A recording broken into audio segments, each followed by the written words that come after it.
Hey, everybody. Come on in. Welcome, welcome. Grab a seat. Get your drink orders in. Welcome to Noir Bar, live from location 2. And joining me tonight are Sam. Sam, how you doing? Oh, I'm having a constitutional crisis. Paul. Fuck off. Jesus Christ. I was just really... No one knows what we're talking about yet. But Far's here because, you know, what would Noir Bar be without Far? How you doing, Far? I'm doing alright. I am dreading what you're gonna bring up, but I'm alright for now. So I found this story about live action hentai. Far's really worried. That's no. I didn't even know that. What? Did you know there really is such a thing as live action hentai? Isn't that just porn? Yeah, oh, it's just porn. That's what I meant. It's just porn. It's like tentacle monsters and all. I mean, you act like hentai isn't just porn. Like, isn't that just porn? Well, yeah, that's what hentai is. Just porn. What? Holly. So...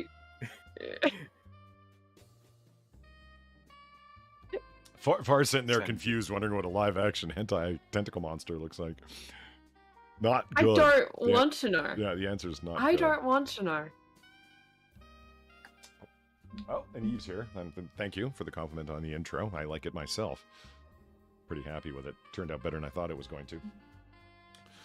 I assume most things are going to turn out as a disaster, and then when they don't, yay! And I may have tightened up the bolts and whatnot, and on my mic boom, but it has resulted in squeakiness, so I apologize for the squeakiness. It's coming from the stools. Oh, is that bad? Yeah, shit. We don't have mic booms. Stoolie is making way more noise than usual. Yeah. That's the squeaky screws. That's the problem. I'll tell you something. I actually got one of the springs back on. Do you remember that, Far? The one night that I just yelled out, Jesus Christ! And because Holly, you got a donation. Oh, yeah, you're right. Why are they not?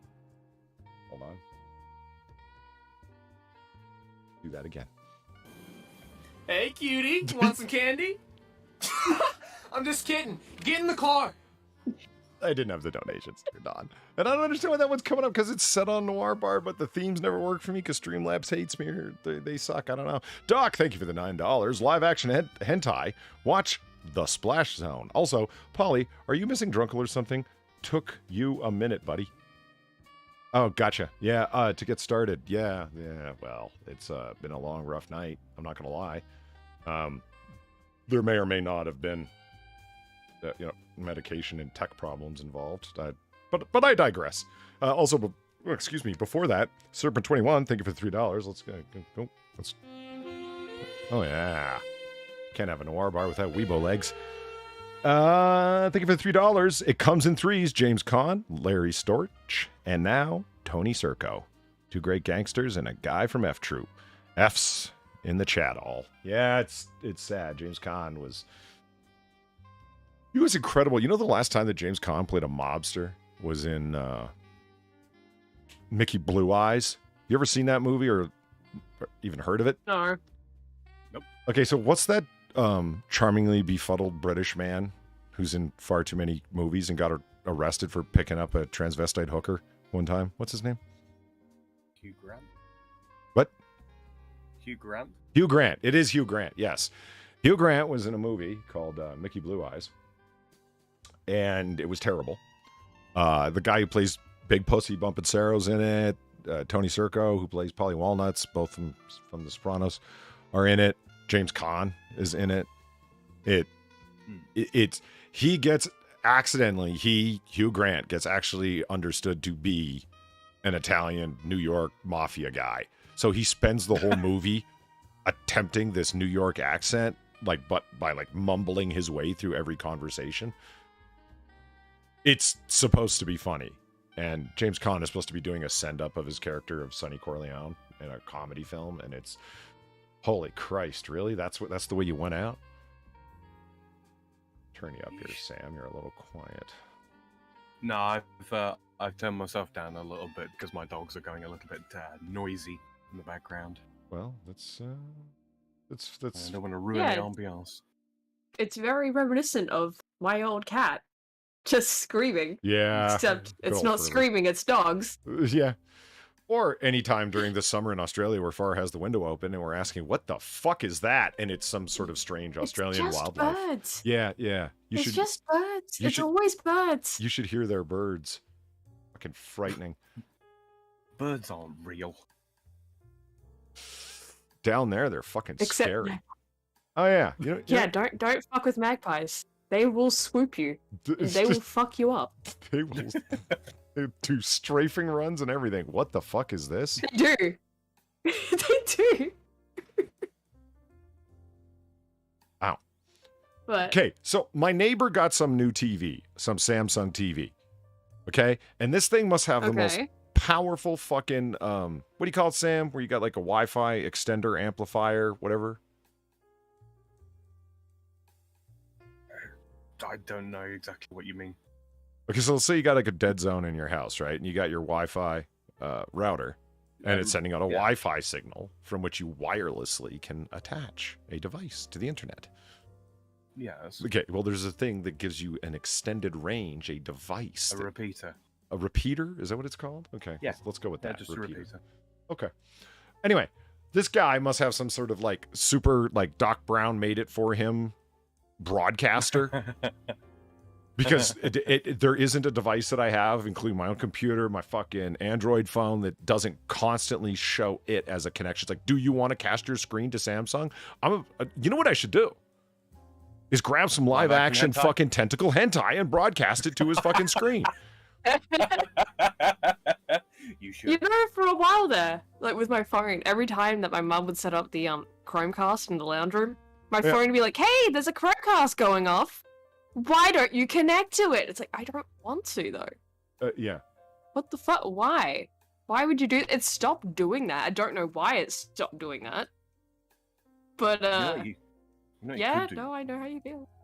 You know what you could do, Polly? Hmm. You could just broadcast Weibo legs on loop to him. Or What's he gonna do? Isn't that a reward though? Not No, a no, I can- punishment? isn't that a reward? Well, I could do better than that. I mean, no shit. Oh, I mean, look at that. Look at that. Look at that. You know what's funny? I was going through naked Ava Green in a bed. I was going through static pictures that I have in my Noir bar folder of a bunch of different ladies, and those were some of the pictures that I've been sending to you, Sam. And in there is the screenshot that I used of the first cut from that loop that hasn't been shadowed out by me meticulously shot frame by frame, so you don't see anything that YouTube wouldn't want you to see, if you know what I mean. Mhm. Holy fucking Ava Green, man. My God. Doc, thank you very much for the $20. Greatly appreciated. I think it was a Gundam. Did a video on the magpies, and I'm pissed, and I just about pissed myself laughing. Also, is the word you're looking for signal booster? It very well could be. I don't know. Sam's a tech nerd. Signal boosting repeater. It'd be a signal booster if you were to, connect it via wire to the router itself. I don't know. I just hear people But talking no, about they use get them the because they've Wi-Fi got like a signal, dead zone and they're sick of it, that it won't go far enough. There's a couple of different ways of going about fixing that. I- Yeah, if it receives a signal and then sends that signal further on, then it's a repeater. If it's connected by a cable, then yeah, it's a boost. Typically, or an extender. An extender. Get this thing of all potatoes saying stream hardcore transport. No. Just no. I don't know. Sorry, EP, I'm not a biologist. I wouldn't be able to tell the difference. I can't define a woman. That would be transphobic. I don't know which is which. That's the correct answer. Hold on. Let me friend share here. Which is which? What do you mean which is which? They're the same thing, Polly. Don't be trans. Yes. Not being able to define a woman is the correct answer.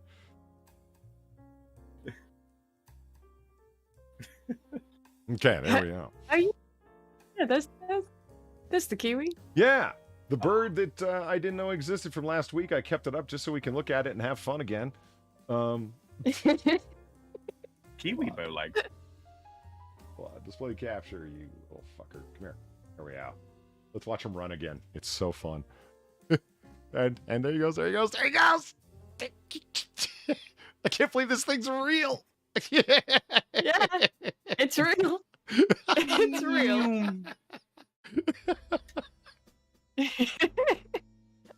I don't know why, but now I've got like, and now it's supersonic racing running through my head as it's funny. See, now tell me that doesn't look Photoshopped, this particular frame.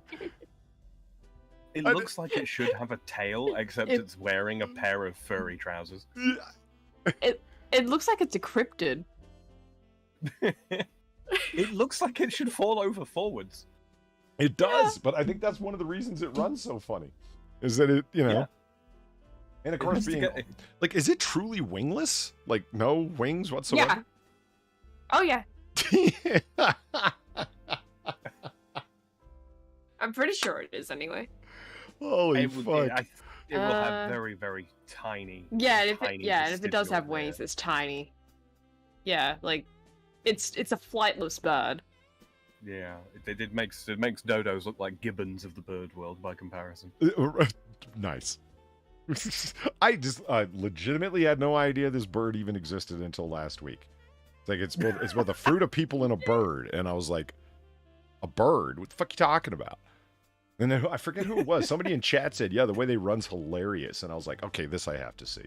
And yeah, it led to this video that I still have up from last week because I remember. I'm reminded of a post I read. I think it was on Reddit or Twitter or some bullshit like that about some urban family whose daughter genuinely thought that donkeys were mythological creatures. Like they'd never left the city. They'd never seen sort of like, you know, farm animals or anything like that. And yeah, their 12-year-old daughter legitimately thought that a donkey was a fictitious creature. I kind of love it. Wow. Wow.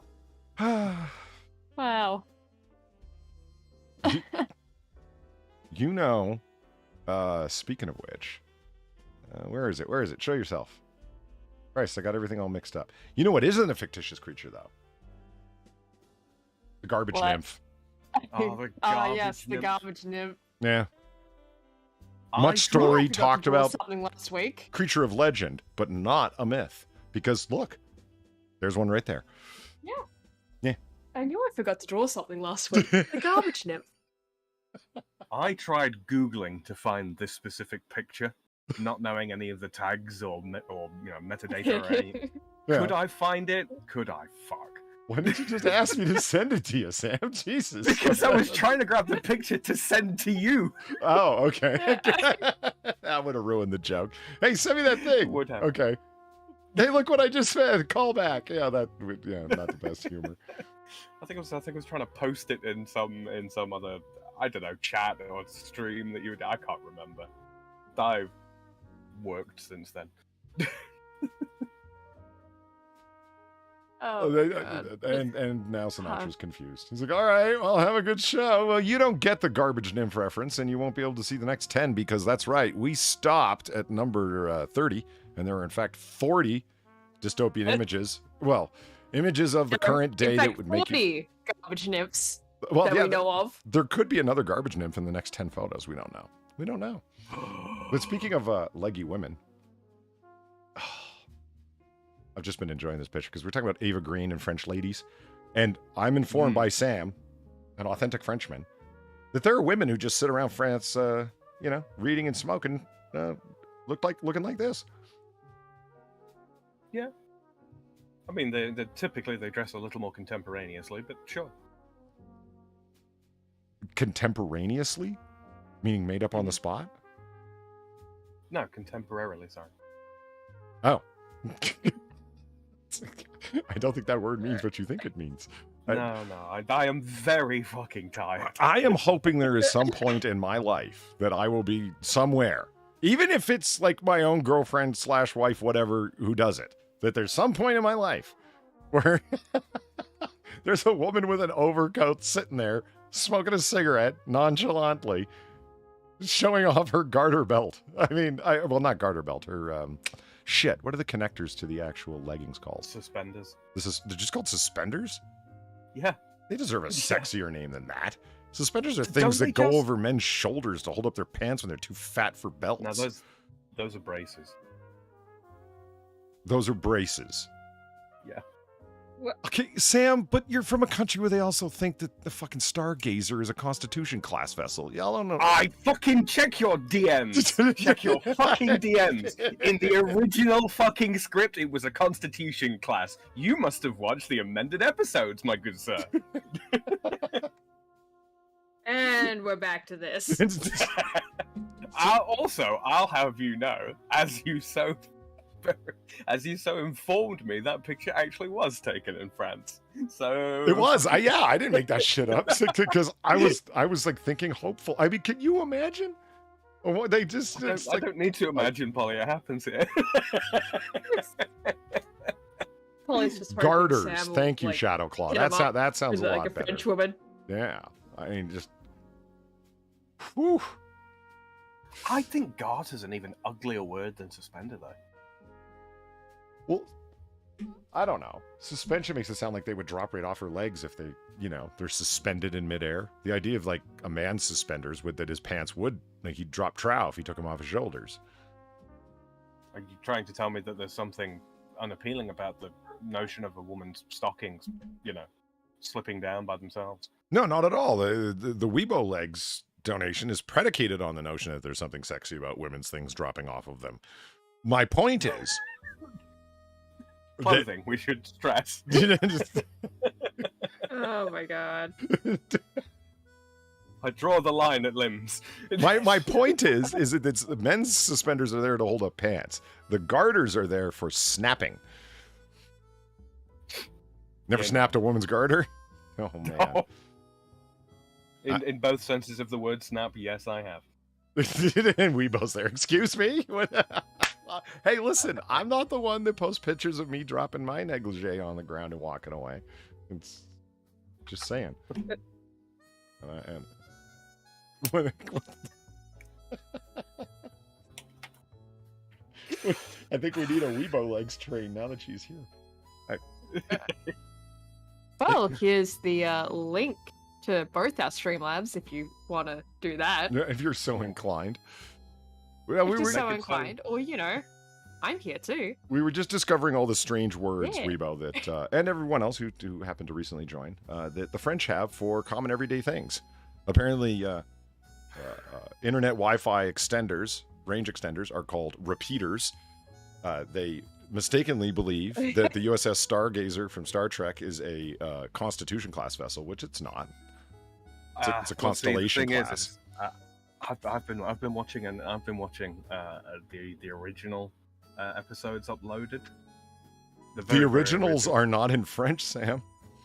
They're in English. No, I've been watching them in English. Oh, And okay. if you'll check your DMs, sir, you will see that in fact, in post, they got LeVar Burton to redub it,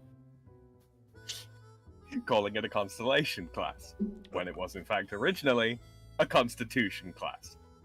It couldn't be a Constitution class. It's got 4 nacelles. Constitution class vessels I have don't 2 know. nacelles. I don't make the fucking rules, Paul. Far, back me up on this. You know what I'm talking about. No, I have no idea what you're talking about. I have no idea what the fuck any of this is. And frankly, I don't really care. Oh, But hey, I'm happy to hear you guys duke it out over whatever the fuck this is. What? Weibo, Oh. I cannot show Weibo cleavage on the air. The audience can only take so much. And plus, that would reveal my source. And Coins are back, bitches! fuck, that should be louder. Holy shit. Jesus Christ. Yeah, make it louder. Fucking hell. Yeah, I'll make a new version, Polly, and it'll be 100% louder. How do you want that? Do you like that? no. I like that. I like the idea of that. No. doing it. Thank you, Mom Potato, for the $2. The kiwi is New Zealand's poor attempt to copy Australia's glorious variety of bird, like the kookaburra or the lyrebird. As always, we are superior, and they need to be subservient to the amazing country to their west. There they are. There's the gams. This is Serpent21. Thank you for the $3. I'm the battle. It was supposed to be a constitution. I'm the battle. Yeah, the battle was the episode where they introduced. Yeah. Yeah. Okay. Yeah. Where you first saw the Stargazer. The Ferengi brought it, and we're screwing with his head with what were they called? It's a thought maker. Yeah, it's a thought maker. He tries to say through his giant sharp dentures. Like Twitch. Yeah. It's like Twitch. It's a thought maker.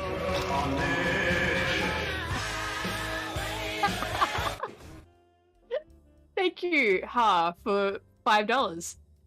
Obviously, you're right, Polly. What is this okay, that immediately makes me think it's for Polly, but all right. Obviously, you're right, Polly. The frog has no idea what he's talking about and is just croaking into the wind. Well, that got harsh. Yeah, that got really harsh real quickly. And I mean, thank you for the $5, but I think you got the wrong person. I mean, he doesn't croak. He just speaks incorrectly. It's different. It's different. Such an original joke. Who'd you rib that from? Sorry. Okay. Serpent21. I'm the battle. It was supposed to be a Constitution class, which Geordie lips as he reads the line. Also, fuck Will Wheaton. Allegedly, he kept calling Gates McFadden because he had her phone number. He was a sex pest. LeVar Burton was a sex pest trying to slide into Gates McFadden's DMs. That's hilarious. It's like in the famous words of Philip Marlowe, she's too big for you. Wait, hold on. LeVar Burton kept calling her, or Will Wheaton? Oh no, okay, I confused it all because I'm medicated. Will Wheaton kept calling her. Okay, Will Wheaton's just okay. I don't know. No. Geordie's lips. He apparently mouths the words Constitution class. They ADR'd over top of it to correct that it's not Constitution class, that it's in fact Constellation class. But you can see Geordie's lips moving. And I'm medicated, so I read the next line. Also, fuck Will Wheaton. Allegedly, Will Wheaton, kept calling Gates McFadden because he had her phone number. So, Soy Boy kept calling Gates McFadden. But the same line still holds. She's too big for you. And frankly, especially, from as I am watching the first season right now, too fucking hot for you, bro. Way too hot for you. Oh yeah. I mean, and he had a chance to. He had kind of revived his career and was doing comic book shit and a lot of D&D stuff, tabletop gaming, and then he found Twitter. Yes, the poison to everyone's soul. Yeah. Twitter. Like he was a guy who would kind of like, shut up, Wesley. Like everyone hated him, right? Just because their memory of this character he played that was so obnoxious from this show, and he was just a little peon or whatever the fuck you want to call it. And it became a meme. Shut up, Wesley. And he actually revived his career slightly by becoming, it's like, yeah, I'm a nerd guy, but don't get me confused with his character. I didn't really like a lot of the lines either. I was an actor. What do you want from me? And he got all these, whatchamacallit, Big Bang Theory, walk-ons and partial roles and stuff. And there were funny lines written for him, whatever. And then he found Twitter. Like I said, who revives their career just to fuck it up again? Talking about there's nothing wrong with punching Nazis. He got all on board with that. And just anyway, we don't talk politics here. What we talk about is we do not random sexy French ladies who are showing their thighs, and it's okay to take pictures of them if they're showing thigh. And garbage nymphs. Don't forget the garbage nymphs. Yeah. Yes, so France, we are the land of the thigh rule. What are the laws in France like? Are they separated by state or region, whereby one party consent, two party consent to record phone calls and take pictures and whatnot?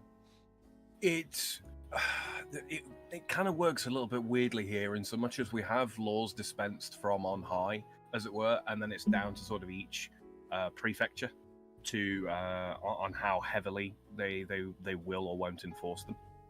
Really? So yeah. Wait, are there states in France? Kind of. We've got departments. We've got regions, then departments. Departments are broken up into prefectures, and then prefectures are broken up into communes. Really? Communes, you That's say? appropriate. Communes, you say? Yeah. Yes, in the sense of communalism as opposed to communism. Each commune has a mayor. Where do these women live? That's my question. You're an outsider, Polly. I don't get to know the land of where the sexy women gallivant. It's everywhere, Polly. It's all over. I got to admit, there's certain times that have repeated themselves where you will say, in English word, you say, or in French, blah, and then you'll say the French word. And really, it's just like, it sounds just like the English word with a French flourish. It's like, where they gallivant. God, it's almost like it's almost like English comes like from French and German. Lies. Mystifyingly. No, it turns into stuff like it's where they gallivant. Well, in France, you would say gallivant. Like you just did with departments. It's down to department or départemental. I just really if you were going to look up which department does such and such come from, well, there's a department in the classical sense of it, like a government department, mm-hmm. and then there's a département, which is kind of like a state. Okay, well, here we have states, and in Australia they have states, and there they've got every variation there, all the way down to communist regions, or les communistes.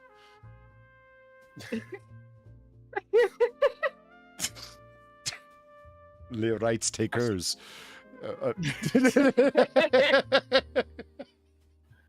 Slim! How's it going? Okay, so I've been screwing around long enough. Now, the thing I wanted to show you guys, because I'm taking umbrage, beef, if you will, or as the French say, le bœuf, with a well-known creator no online. Cigar. What's that? Close, but no cigar. Damn it! I was hoping. What is it? What is beef in French? Le bœuf. You gotta be fucking kidding me. Wait, like Shia LaBeouf?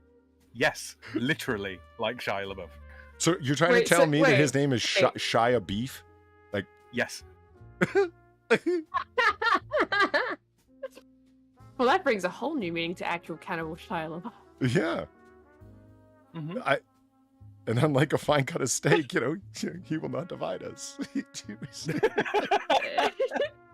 Yes, you must eat it whole, no cutting.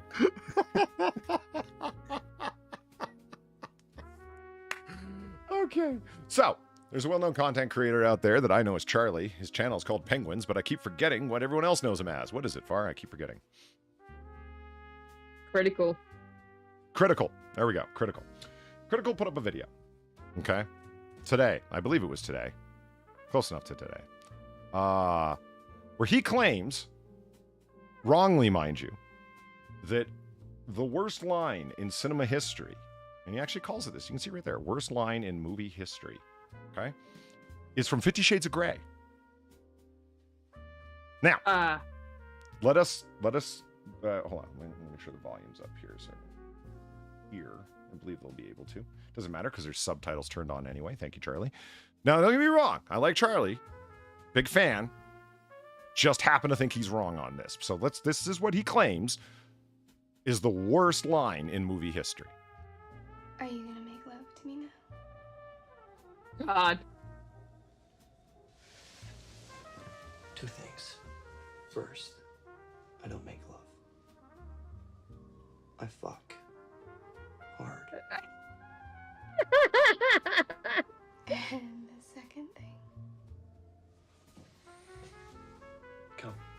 The greatest 24 seconds of your life. I have no doubt about that.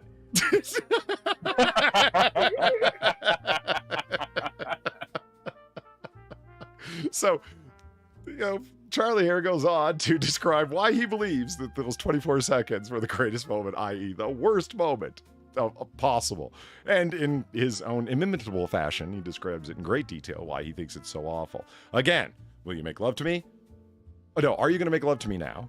To which, what's his name? Darian Gray? Franklin Gray? Bruce Gray? Durian. Gray. Someone. So Mr. Gray says 2 things. First, I don't make love. I fuck hard. Yeah, that's a terrible line. Okay, it is a terrible line. It is. I have no qualms about that. Line. The question is it the worst line in cinema history? Now, I say no. No. Oh, God, no. I say no. I already know what the worst line is in movie history, and those of you who've been watching me long enough already know what I'm going to say. And I already have the clip right here. It's, in fact, from the 2001, full air quotes here, remake of Ocean's 11. And the worst leading man to ever aspire to such a title, George Clooney, is the one who says it. And in the way that only he can, with a bobbing head, rarely staying still for more than a flash of time, he turns to the waiter. Well, he's talking with Tess here, played by, got famous by playing a hooker. What's her name? Anyone? No. Rebecca Du Mornay. We're just going to go with that. It's not her name, but fuck it. I can't remember what her name is right now. Rebecca LaBeef? Yes. With Rebecca Rump Roast here. He's trying to like woo her. Clooney is trying to woo her as Danny Ocean. And the gall of this man, of Clooney, trying to step into the shoes of Frank Sinatra, the chairman of the board himself, into the definitive Rat Pack movie. You, buddy, Mr. Bobblehead himself, you're going to fucking try and play Danny Ocean. You got to be fucking kidding me. You don't have 1/10 the charm, 1/100th the talent. I mean, what the fuck? So anyway, it says a line, it's short, but it does qualify as the worst line in movie history. Here we go. Go now before... What? Benedict? How you doing? Whiskey and whiskey. Annie. There it is. What? He's trying to woo a woman. A waitress is walking by who you do not see on frame, and he turns to her and says, "Hey, how you doing? Can I get a whiskey? A little whiskey?" And he actually does this motion. Can I get a whiskey? A little whiskey. Now, the context matters here. He's in Las Vegas. He's at a Las Vegas casino hotel. He just requested a whiskey. Scotch, Irish, bourbon, what of the hundreds of kinds of each would you like, sir? It is the stupidest line that's meant to make him look super cool. Say, "Hey, how you doing? Can I get a nondescript barrel-aged distillate? Just a little nondescript barrel-aged distillate?" Can I get a little isopropyl alcohol? I just hate George Clooney so much, and this cemented it. I remember the first time I saw this movie years after it came out, because I refused to watch it. And I said, "Oh, fuck, how bad can it be?" Knowing that it was a remake of Ocean's 11, knew I was going to hate it. And this scene happened, and I paused it. I was watching on TV. I had a remote. I paused it, and I was like, I couldn't have heard that right. He must have said a Scotch whiskey, an Irish whiskey. He must have made some kind of specification. A big Hollywood film like this must have done some kind of product placement with a company where he requested, I don't know, something run-of-the-mill, a Glenmorangie, Lefroy, a fucking Maker's Mark, whatever the fuck. Something. But no. Our leading man of the 21st century says the following. Go now before... What? Benedict? How you doing? Whiskey and whiskey. Annie. Yes, you're doing a great job. Look at him turn back and smile like he's just said something cool. I wanted that cake.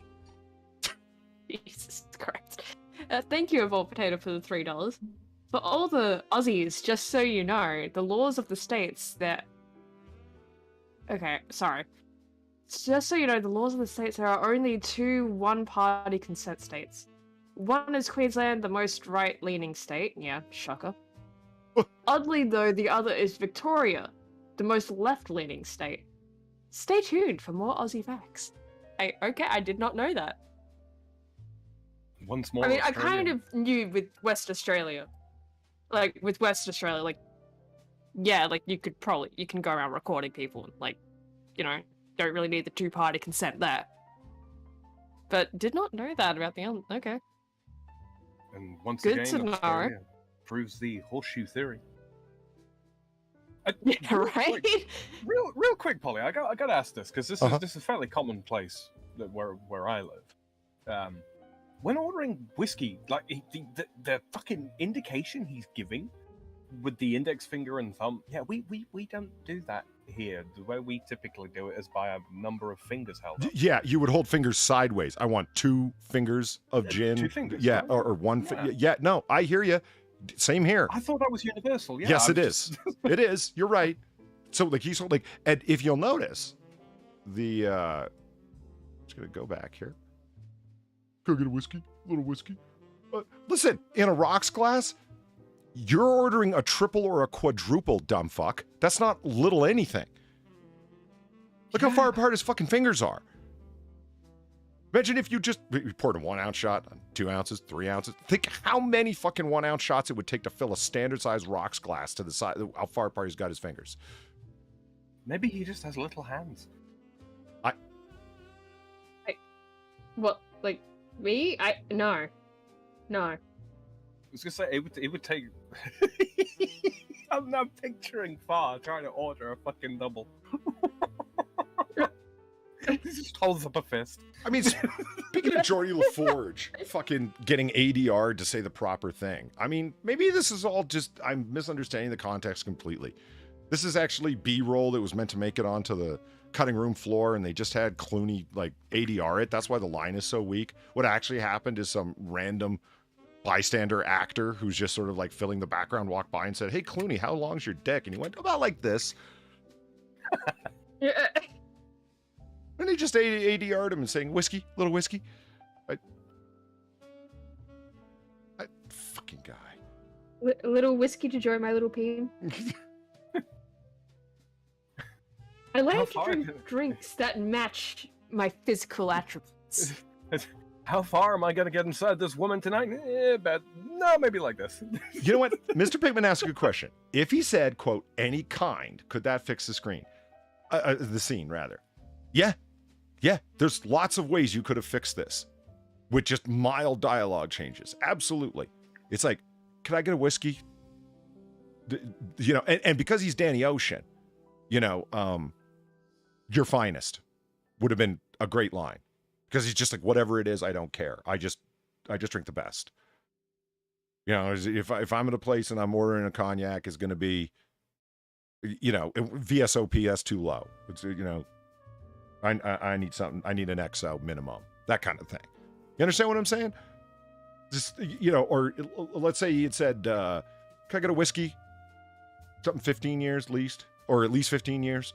Then that would have like denoted that he was ordering a Scotch whiskey and he wanted something quite old. Yes, there's bourbons that are older than 15 years, but they start to taste like liquid wood at that point. It would have been a little bit more clear of what he was ordering. Something. Anything. Can I order a whiskey? Dealer's choice? Meaning you who work here know what you've got and you know what's good. Dealer's choice. There, that would have been a sweet line since the whole movie's about gambling anyway. See, this is why you need authentic fans of the film, not Steven Soderbergh directing this fucking thing. You think Steven Soderbergh's a fucking big Rat Pack fan? Or you think he's a big George Clooney jerker? Well, if I had to hazard a guess. Yeah. I just put that out there. It's so critical. You're not wrong. Come. Is it, okay, yes. It's a pretty bad scene, pretty bad dialogue, but I don't know. Oh, the whole fucking book is rife with it, frankly. Yeah, I just Well, what do you expect of Twilight fan fiction? Better. Well, that's Sam. Twilight fan fiction. It doesn't get any better. Surely the goal is to improve upon the source material. No, the goal is to jerk off. It is. I suppose so. See, this is the thing. Is that what's going on over on Wattpad? It's all fat material? Yeah, see, yeah. Shit, I didn't. Not too women, but not too many women will watch porn, but they will read the shit out of it.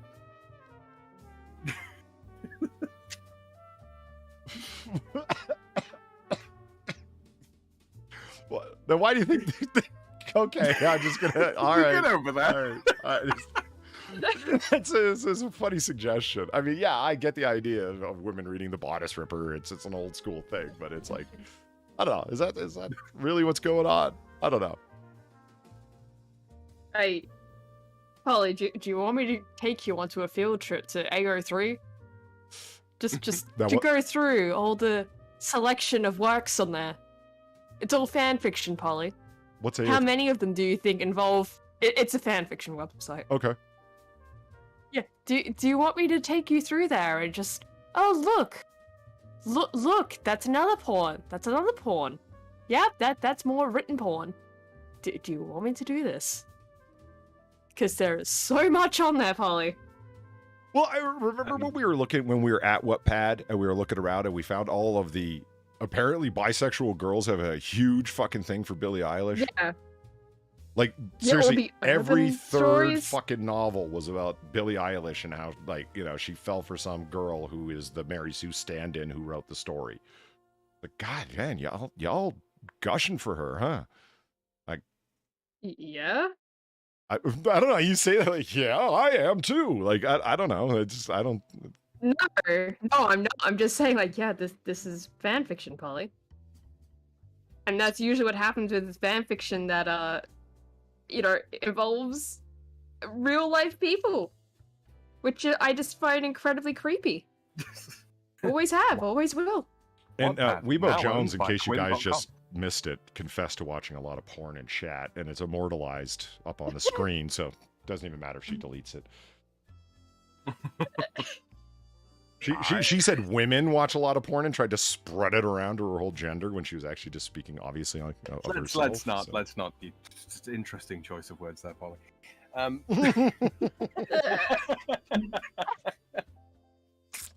Wow. Wow. No, I not really much of a confession to make. I've written a couple erotic stories before or what have you, and yeah, I can tell you for Red, a lot of women read that kind of thing. A lot of women read that kind of thing and send you depraved requests on your fucking profile as well. Could you write a story about this and must include these themes? I'm not comfortable with that. What is the most depraved request you've received?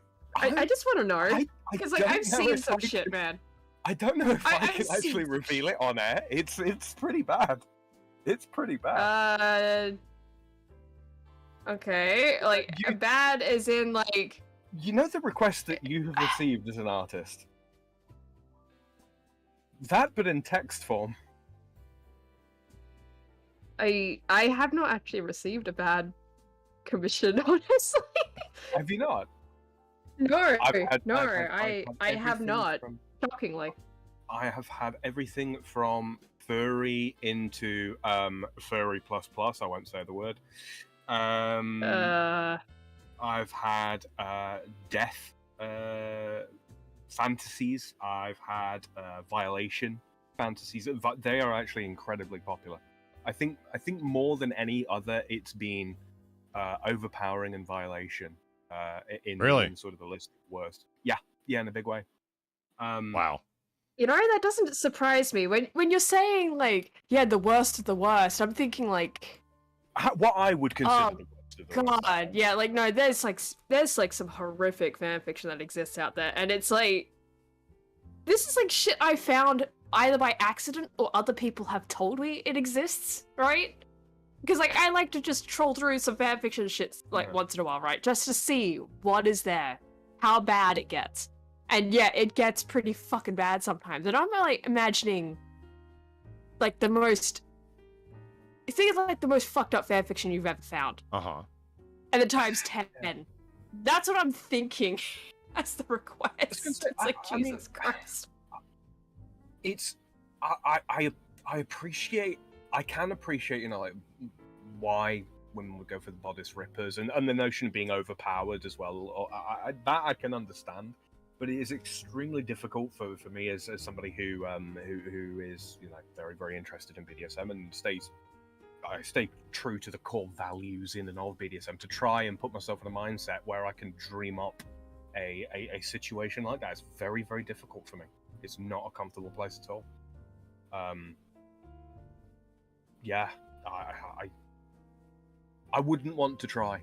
I wouldn't want to try and write something like that. It would be very, very deeply unpleasant. And if I can't get into what it is that I'm writing, I imagine it's much the same for you when you're drawing something. Far, if I can't get into the art, quote unquote, that I'm producing, it does not end up being something I would want to send to somebody, especially not for money. And again, this is the thing. The amount of money I've been offered to write, you know, 100 pages, 150 pages, 200 pages, is frankly astounding. Not quite enough to make a career on, but yeah, astounding. Well, I mean, I've told you before, but none of it. Okay, see, that's funny. I've gotten the request through Twitter DMs for ASMR messages for want of a better description, where it's, I really love your voice. It's very soothing. It would always start out that way, or I find your voice to be X and then describe it in some kind of way. Could you record this for me? I've seen that you've done live reads on your channel. I'm assuming that you do narration semi-professionally or are set up for commissions. Could I commission you to say this? And then the text would follow. They wouldn't wait for a response of yes. They would just write out the text that they want me to say. Put it, yeah. Yeah, in quotations. And most of it was either to wake up to or to go to bed to, and most of it was to go to bed to fall asleep to. And it was tuck me in type stuff. And there wasn't anything there wasn't anything erotic in it. That was the strange thing. All of the requests were very affirmational. Like stuff you'd see on Pinterest is what I mean by affirmational. You're wonderful, you're smart, you're beautiful. I'm so lucky to have you in my life. I hope you have sweet dreams, etc. See, that's more. That's more sort of like emotionally sad in a weird way. Well, I tried It just reminds me of like this like thing in Japan where like they have shit like that where voice actors do things. Like they say those things and it's just like audio files that you can like just play on like whatever the fuck. Like that is totally a thing there. Which is just adds incredibly to the sadness of Japan as a whole. I think if I had to give a summary of like the worst request, it was post-apocalyptic in sort of like setting, and just lots and lots and lots of violence, and I mean lots and lots of violence. Oh, God. Inflicted upon, inflicted by, so on and so forth. It was really. It was so wild and depraved. I had a half mind to give it a crack.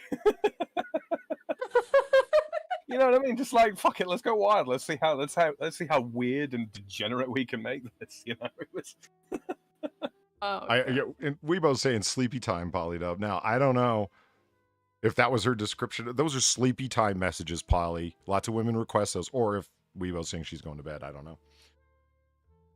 You're picking a bad. If you are going to bed, have a good night, Weebo. But you're up to miss one of the best parts because Charlie there, critical, reminded me of. Dr. Chuck Tingle. Oh, God. Whom I had completely forgotten about. Who has some of the most... His first name isn't Richard.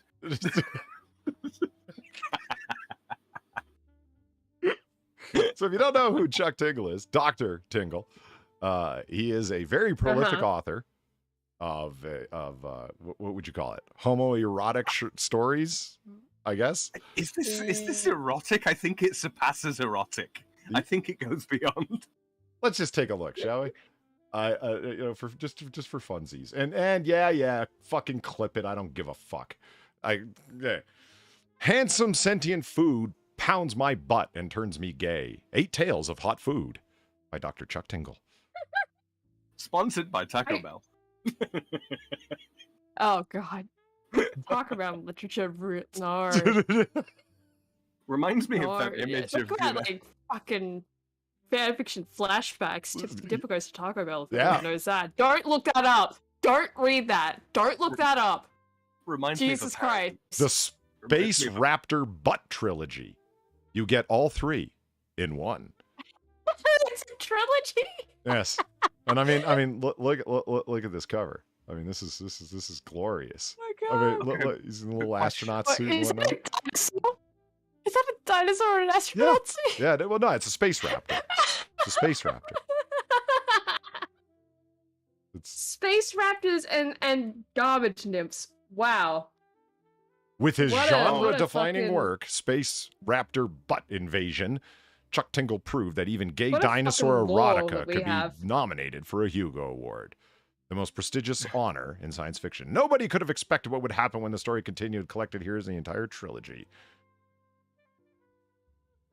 And only $14.99. But on Kindle, $5.99. Oh.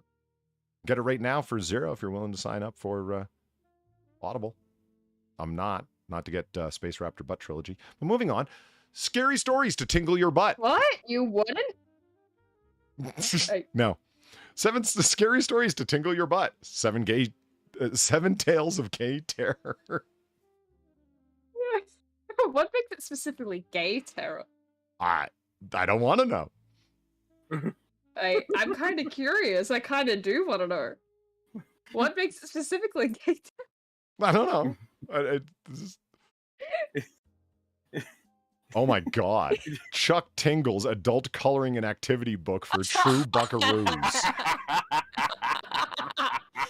The true buckaroos. Only the truest of buckaroos here. Buttception. A butt within a butt within a butt. Why am I getting the day my butt went psycho vibes from this? I'm just thinking like gay horror stories, you know, Jamie Jackson and the Locked Closet. No, all I can think of now is like that series of children's books. Like, I don't think you guys had this, but it's like the Butt series. It's like The Day My Butt Went Psycho. That is an actual book. I am not making that up. It is a children's book. And all I can think of that now is that from reading Buttception. Is this just the adult version of The Day My Butt Went Psycho?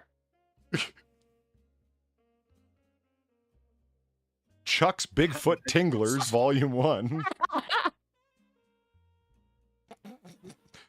Somebody really went the extra mile with the photoshopping for this cover. I mean...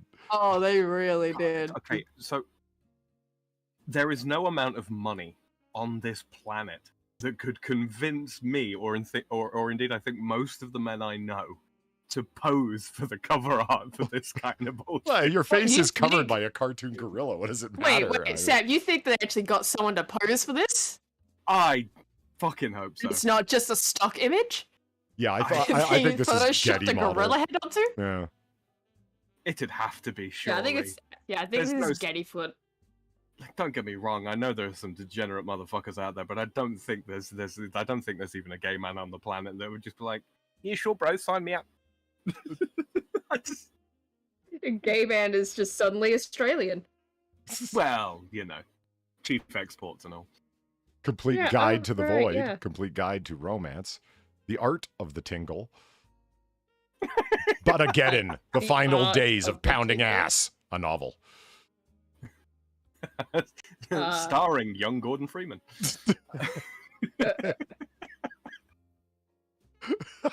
Oh my god. A pound a day keeps the butt okay. 7 hardcore tales of physically manifested days of the week. A pound a day keeps the butt okay. Oh my god. Physically manifested Are we days sure of this the isn't week. like? Okay.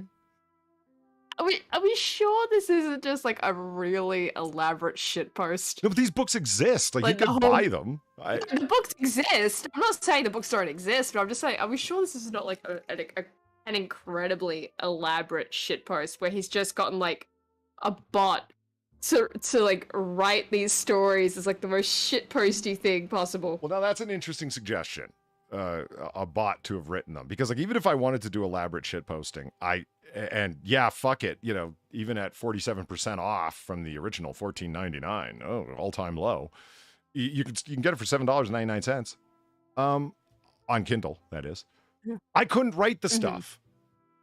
Like if I wanted to do I wouldn't be able to, like I could write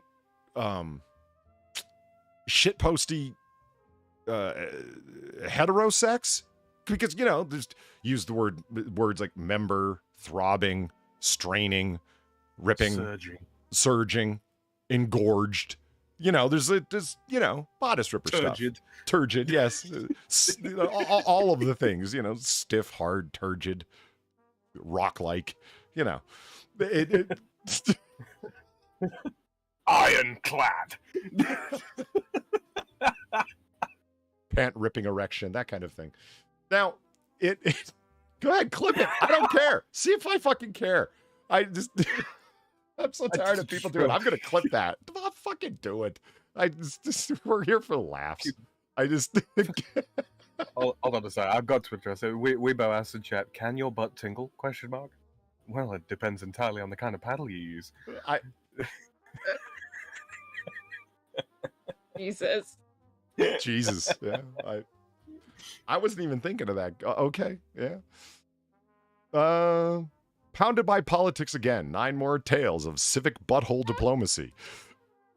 I love how it's a unicorn this time. For some reason.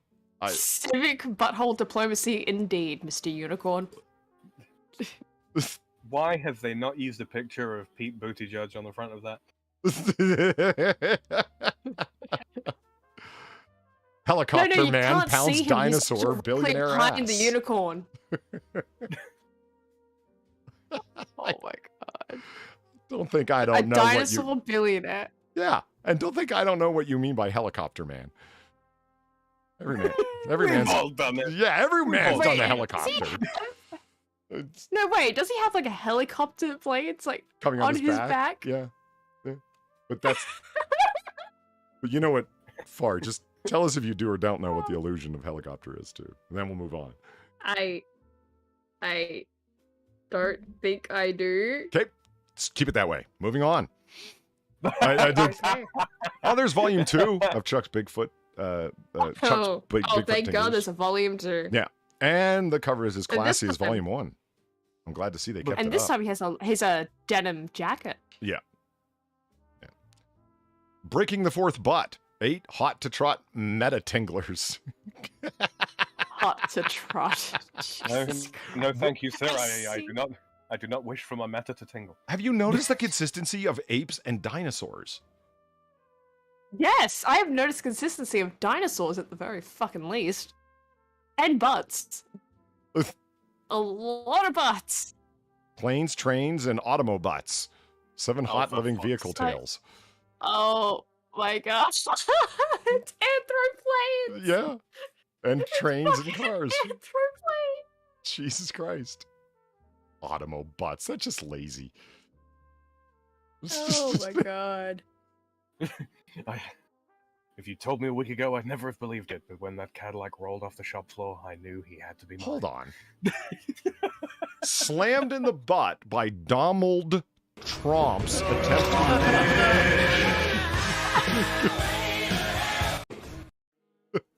Thank you, Evolve Potato, for the $5 and the very appropriate donation given all this shit.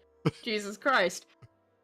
Now, this is softcore stuff compared to some of the 6 number sources I could tell you. Oh god, please don't. Those are some fucked up shit. Of course, these are porn manga, because only the Japanese could think of the terrible things these manga have. Yeah, and please keep that to yourself. Jesus Christ. Can only imagine.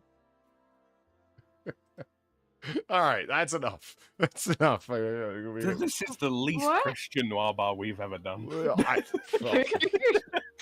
Showing you the depravity that exists in the world. I had nothing to do with it. We merely here to laugh at it.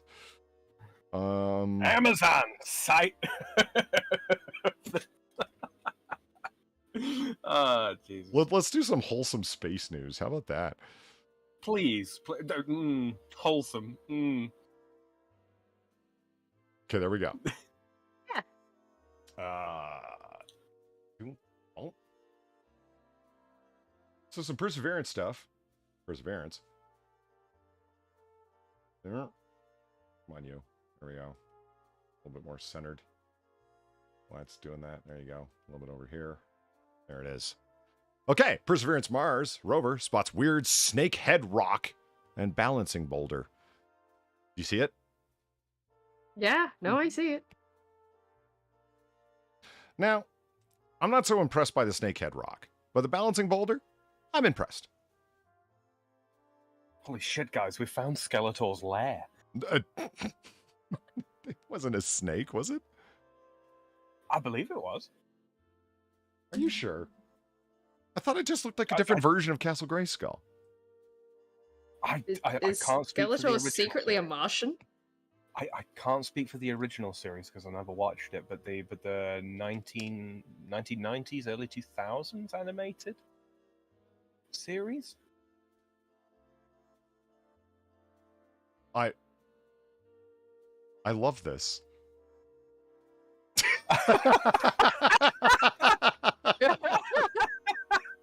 Polly, I think you found a new painting that needs to be in location 3. I love this so much. I mean, look at even the wallpaper. I mean, this is so well done. And here, Junior, you'll see a picture of Skeletor the Second.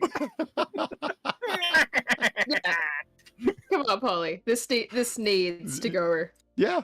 into location 3. And there's a nice high res version of it. Look, he's got his little glass of cognac. He's got a snifter. It's nice.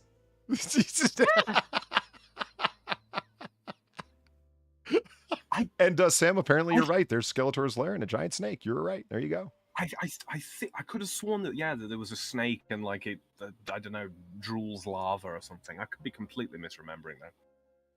Oh, I think you're right. There's the I don't know why there's a giant crossbow sticking out of seemingly nowhere, but all right, if that's what that is indeed. See, I mean, I thought it was just a different version of Castle Grayskull. Like, yeah. But there was a couple of pictures to that effect. Oh, here we go. Hold on. Jeff, thank you for the $2 and the seal bonk. A little cleanser. Yeah. See, seal bonk is just enjoyable. It's just fun. Oh shit! I didn't even notice this picture. There we go. It's got all sorts of things going on. Looks like a fucking, not a fox head, a ferret head or something over on the side there. And a big old snake. Yeah. There you go, Polly. Check your DMs. Pull that picture up for the fine people, if you would. Check my DMs. Oh. Now, where's this from? That's apparently it's just called Snake Mountain. Oh. And that's the lair of Skeletor. Again, this is I believe this is from the late 1990s, early 2000s animated series. I can't speak for the original. I never saw it. Okay. But yeah, that's what I was remembering. And then when you go inside, it's a lot more cozy than you'd think. Right? Oh, look. There's the picture that he's standing in front of, Sam. Oh, yeah. Of course it is. Why would you have inside your own home a picture of the outside of your home? I mean, why not? To remember what they tried to take from us. I don't see a problem here. I do. Yeah, Green Badger Outdoors says, I believe it's called Snake Mountain. Yeah, I couldn't remember the name specifically, but yeah. Yes. I don't know. Would I hang a picture of the outside of my house, of me standing in the same pose outside of my house that I am when I go stand beside it, and see if anyone notices? That would be the real fun. Take a picture of you standing outside your house with a little glass of cognac, leaning up against something, and then go stand by the mantle right against the picture and see if anybody's like, wait. How cool would it be if this was actually the portrait hung up in the entrance hall to Snake Mountain? No, it's actually like a Star Trek fucking main screen. It's when it's switched off, it's another picture entirely. And when he wants to see who it is that's approaching his lair, Right. he switches to that view. That's what it is. Okay, so somehow we got there from here. Okay, Skeletor's Look, lair on Dead Mars. Yeah. And he Yeah, Skeletor's a Martian. Yeah. Confirmed. and he deliberately positioned this rock at a precarious angle just so it would distract people from trying to sneak into his lair. Yeah. What's really kind of fun? If you look at the sort of the rock that's beneath the snakehead kind of thing, it looks kind of like a dinosaur head. What, right Oh, here? God. Yeah, I can't see your cursor, but Well, there's sort of like a Chat can. That's what counts. there's a gap between below the snake head and then the larger, much larger rock immediately below that looks kind of like a bigger snake head. something reptilian. I guess. I don't know. It's all pareidolia. I don't know. It really looks like somebody just photoshopped that there. The rock that's Kind of does. precariously balanced. It like where if you were just to like angle around the rock, you'd see that that's just the top of another rock. It's not actually sitting atop it. Yeah. But That's actually much broader than it appears to be there. Shit. Where's the? I run to the rover. I run to the sea. Okay, come on, space.com. Quit sucking. Okay. Get fuck you, Best Buy. Mars rover Perseverance spots shiny silver litter on the red planet. I love that we are littering the solar system. I do. I don't care. Yeah, it's just wedged in there in the rock too, which is like the funniest part of it. And Mike Wall wrote this article, and I swear he wrote the article just so he could use the word detritus. Oh, me. I finally get to use this word. The detritus is not evidence of litterbug Martians. No, it's us. I'm okay with leaving garbage fucking everywhere. I don't care. That's why there's a field called astroanthropology. There is. It's a field of I know. Yeah, it's a field of study where you're studying crap that people have left fucking everywhere. God, I know what I'm getting my next degree in. Jordan Peele is coming out with a movie called Nope. Man, this guy really brings them out on a cookie cutter, doesn't he? Anyway, no, this is an evidence of advanced but careless Martian life. On Monday, June 13th, NASA's Perseverance rover snapped a photo of a shiny silver object wedged between two rocks on the floor of the red planet's Jezero crater, which the car-sized robot has been exploring since February 21. Touchdown. This space trash is not native to Mars, you would have us believe. Perseverance hauled it from Earth. The rover's handlers said. Yeah. Jesus Christ. You turn off fucking ads just so the fucking videos will play, and look at the crap you get to deal with. Who's a better president? Live. Jesus. Do you want to come here? Do you want to go there? My team has spotted something unexpected. A piece of thermal blanket that they may think have come from my descent stage, the rocket-powered jetpack that sent me down on... What? Are they talking in first person from Perseverance's perspective? Are they... Why? No, they Yeah, they are. Collective It's from intelligence now, Polly. It's from They are the Rover's ball. Twitter account. That's so lame. And just It's for the kids, Polly. bizarre. Think of the kids. Yeah. It's like that shiny bit of foil is part of a thermal blanket, a material used to control temperatures. It is a surprise finding this here. My descent stage crashed about 2 kilometers away, 1.2 miles. Did this piece land here after that, or was it blown here by the wind? Why are you lying to us, robot? You just found a Martian blanket.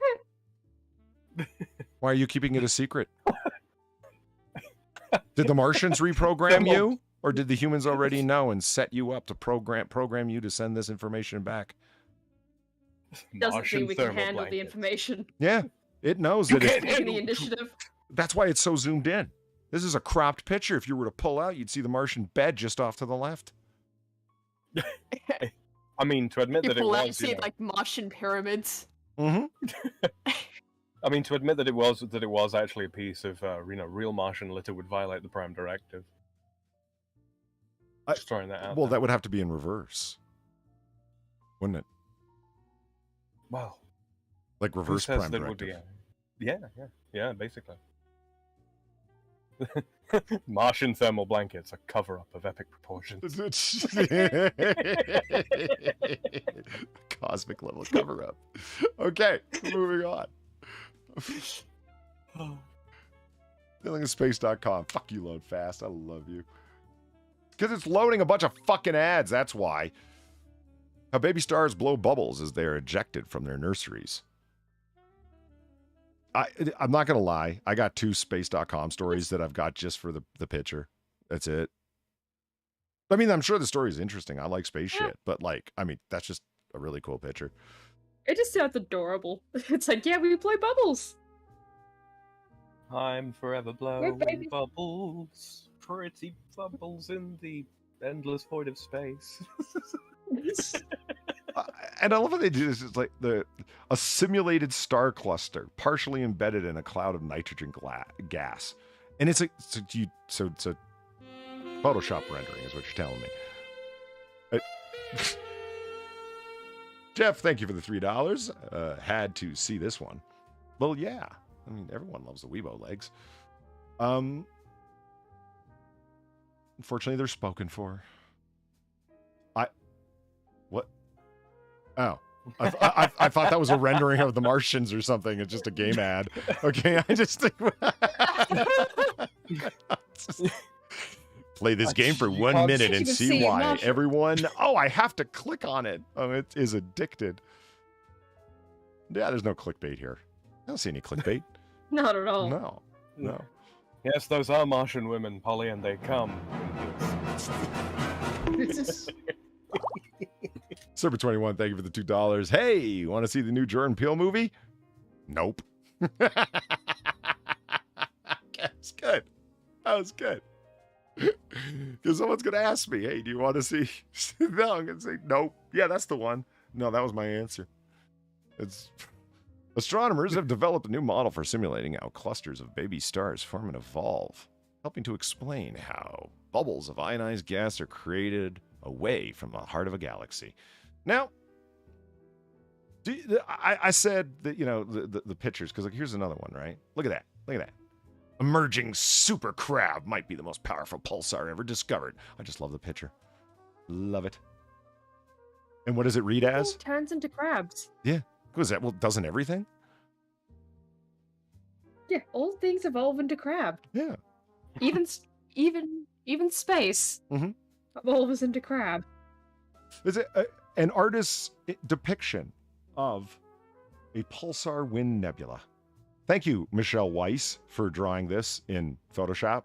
You've done an excellent job with your Microsoft Surface.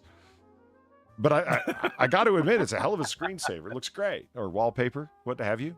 I hope there's... Oh, yeah, but you'd have to have it animated, wouldn't you? Yeah. I'd prefer it as some sort of animated wallpaper screensaver than, to have it, like, constantly...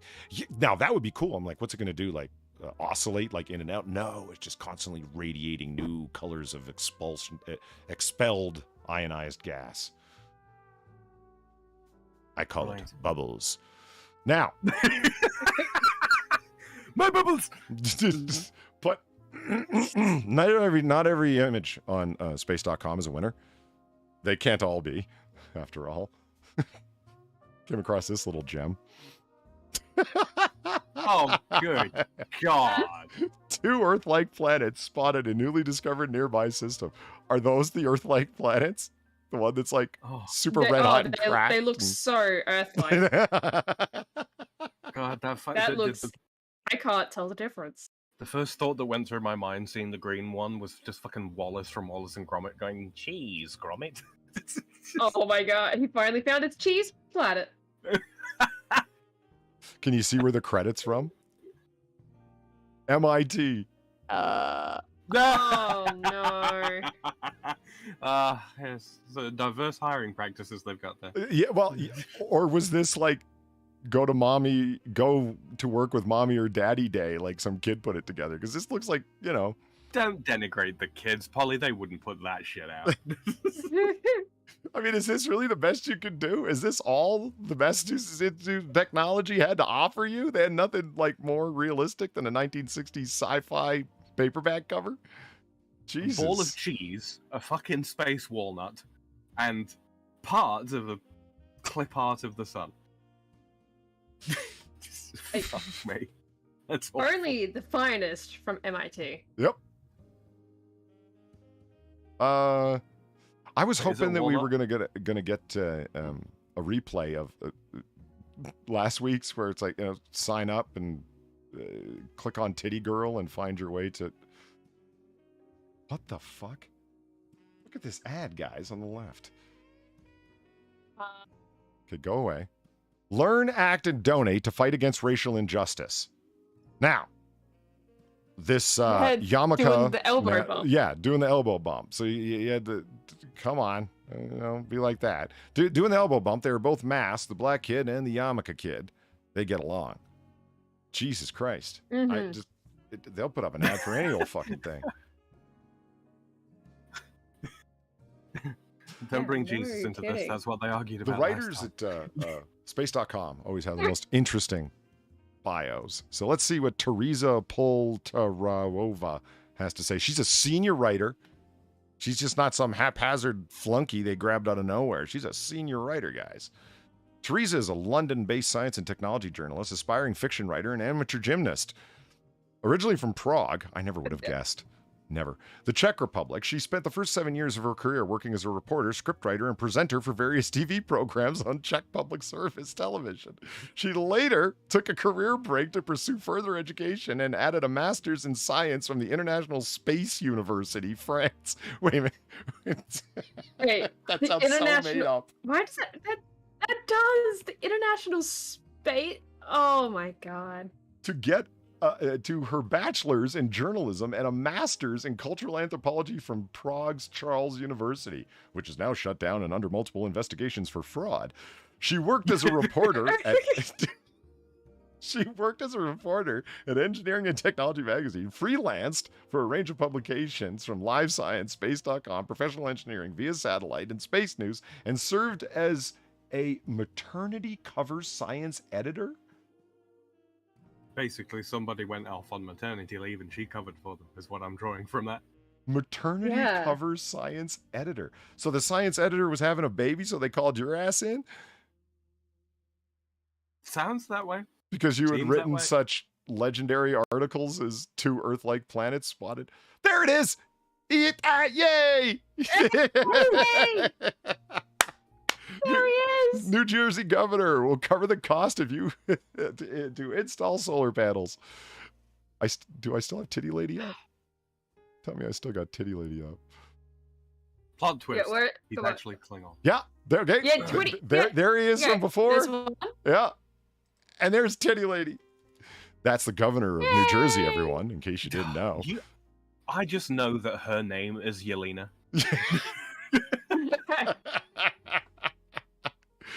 Both of these individuals are who come up under the New Jersey governor will cover the cost to install solar panels. If you and that her when this is the actual governor of New Jersey. God alive. He should never smile again. No. I mean, but this is the state that, you know, elected Cory Booker, so you know. New Jersey. But there he is again. He hasn't gone away. He's the governor of New Jersey who can change from an aging, bald black man to a titty lady. Yeah, he's a shapeshifter. Don't worry about it. They take term limits very seriously in New Jersey. That's why you have to be able to morph into this to make sure that your term is not Yelena. Yeah, I swear to God, she does look like generic Czech woman, does she not? It's just a generic Czech or, you know, like South Russian or something like that, yeah. I'm telling you, you want to install a solar panel on house? I give you, I cover cost. And I'll I have approve. legitimately tried reverse image searching to find out who this woman is, whether she was testifying against someone that hired her for untoward purposes or whatever the situation It looks was. like a courtroom photo, Doesn't it? Doesn't it? Or maybe she's like at the UN because they use those kind of mics at the UN. She's talking That's about true. the tragedy that of online harassment at OnlyFans.com that Yelena suffers from. Maybe she's involved in somewhere down the line in like the Russian opposition party or something like that. They're all quite young. Are they? Well, a lot of them are, yeah. Well, the ones that are still alive. Now, what was it that I wanted to do here? The rest are just forever young. I wanted to look into the International Space University in France. God, here we fucking go. Well, what? Not the European Space Agency and the plethora of different lines of fucking comedy you could pursue there. No. Let's pick on the French again. I didn't. I didn't intend it, Sam. What? It's called that though, and it's in France. This article has multiple issues. I bet it does.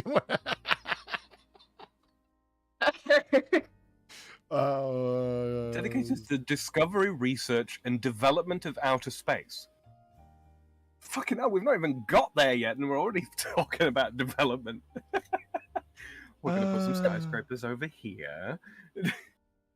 And a new Oh my hydroponics God, plant. they've got over 200 students a year. Wow. I've taught classes that have more than 200 students.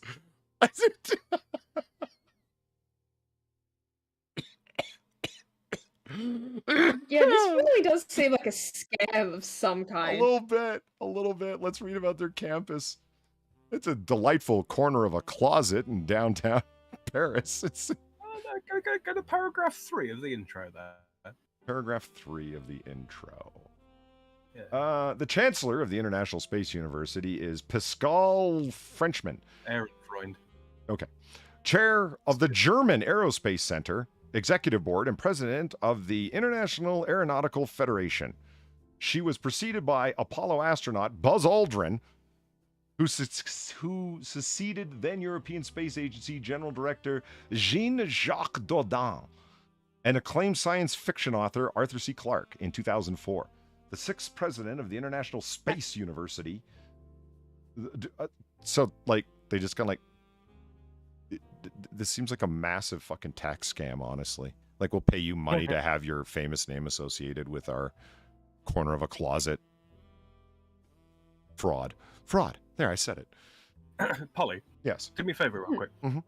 Who heads up the Enterprise in the Next Generation? Who's the captain? Well, that would be Jean-Luc Picard. Of course. Okay, now go back and read the European Space Agency Director General. What's that name again? Jean Jacques. If I could reach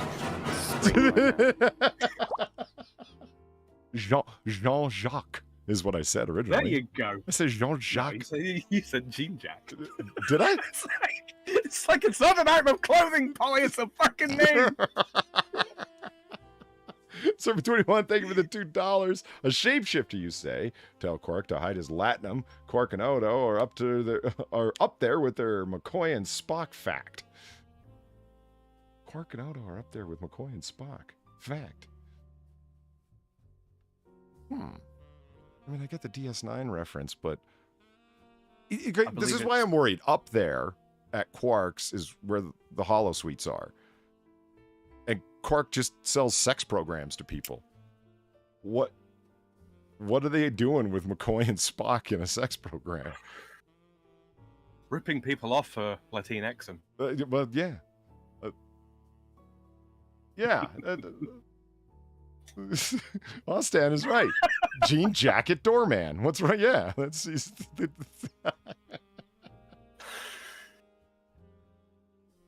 Did you know that Canada had a prime minister named Jean Cretin? I wish I didn't. They did. I wish I didn't. They did. They did. They also had a female prime minister for like 3 months. Yeah. fun I'm facts sure for the sorry day. about that. That's not actually how you say his name, Gene Cretin, but it's spelled that way. So, I mean, you know.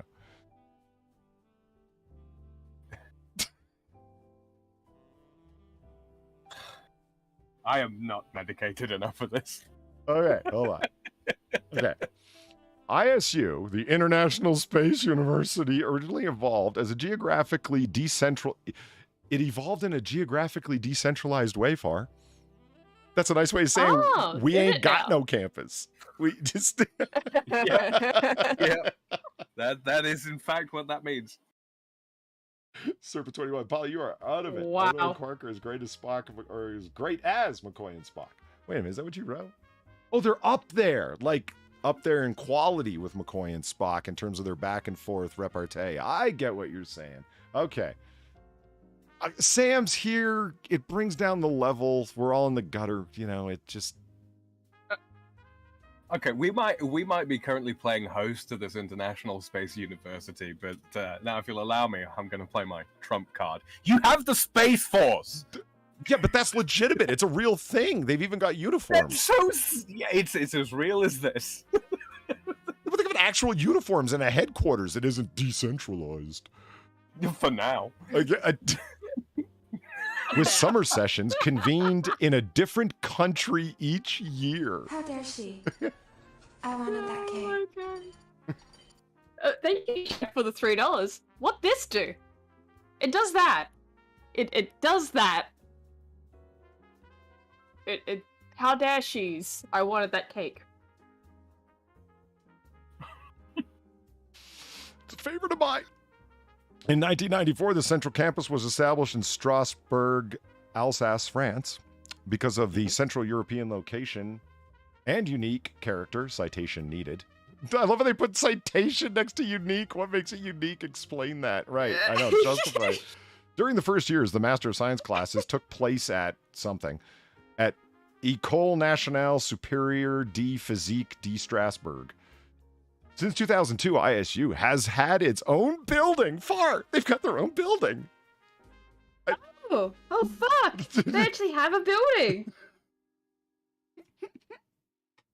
Okay, they've had their own building. The central campus is now located at the Parc d'Innovation of Erk-Granenstaffendan, just south of Strasbourg. Sorry, Sam. I know this is probably getting worse, but yeah. I'm going to be checking my house for fucking thought makers in a minute. Because I've got such a headache. Well, I don't know. Here, go ahead. Read that for us. Do us the good one. Parc d'Innovation. German words, just south of Strasbourg. So it just means the Park of Innovation? Is that what that means? Yeah, Innovation Park. Yeah. Innovation Park. Yeah, an École Nationale Supérieure de Physique de Strasbourg. So this is like the national school... The Superior National School of Physics. Okay, yeah. Like the top school of physics. Have you noticed that like super happy, fun, lucky time school? Like, are you noticing a pattern here? It's... Yes. École Nationale Supérieure. And everyone always asks the questions. They get lost. How the fuck did you even get here? Here's how we got here. Teresa Poltarova went there and got her master's degree after working as a presenter and writer at various TV programs at the Czech Public Service Television. So she was on public access Czech television and then went on to the illustrious career.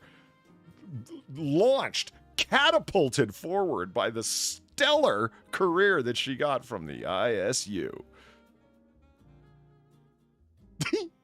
I'd be interested to see the accreditation behind the fucking MSc. I really would. Yeah. It's. I mean, you're assuming they have one, but yeah, that's fine. I mean, it says MSc. They just hand those things out in fortune cookies. What the fuck? Apparently so. Apparently so. Maybe I'll get 1 or 2 or maybe 3. Strasbourg is French, not German. Strasbourg, yeah. It's because it's in Alsace, and you know what Alsace is like. Yeah, it produces German Shepherds.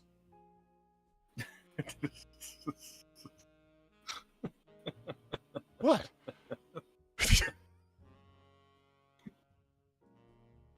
Do you know why they actually started calling them Alsatians? Because of anti-German sentiment after World War II?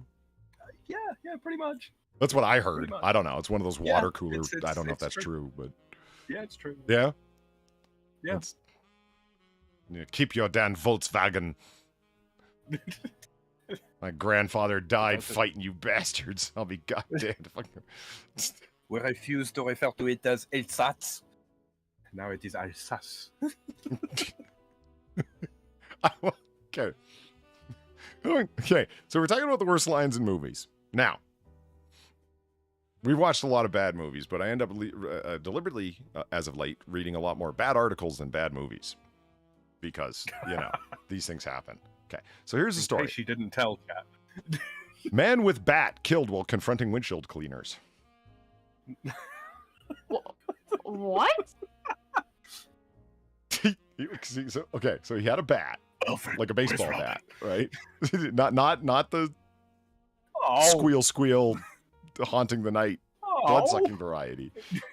Now I'm disappointed. Baseball bat variety. Man with bat killed while confronting windshield cleaners. Now, you may ask. He was gonna mob. Yeah, you may ask, what is the worst line? Like, let's just jump to the last page of the story here. Where are you going with this, Polly? Okay. A witness told the Baltimore Sun that he saw the squeegee worker shoot Reynolds. He shot him, the man with the bat, okay, as he got out of his car with the bat. Cody Bro. His name was Cody Bro. Oh, fuck off. Okay, no, but hold on. Wait to hear what Cody Bro had to say. He was visiting Baltimore for a convention when he said he saw the driver, quote, arguing with one of the squeegee people. The people who squeegee your windows? Oh, really? I thought it was a new fucking species, bro. Thanks, Cody Bro. That's the line of the week right there. Arguing Captain, with one of the squeegee people. The people who squeegee your windows. There you go. Oh my God. Captain, we're being hailed on all frequencies by the squeegee people.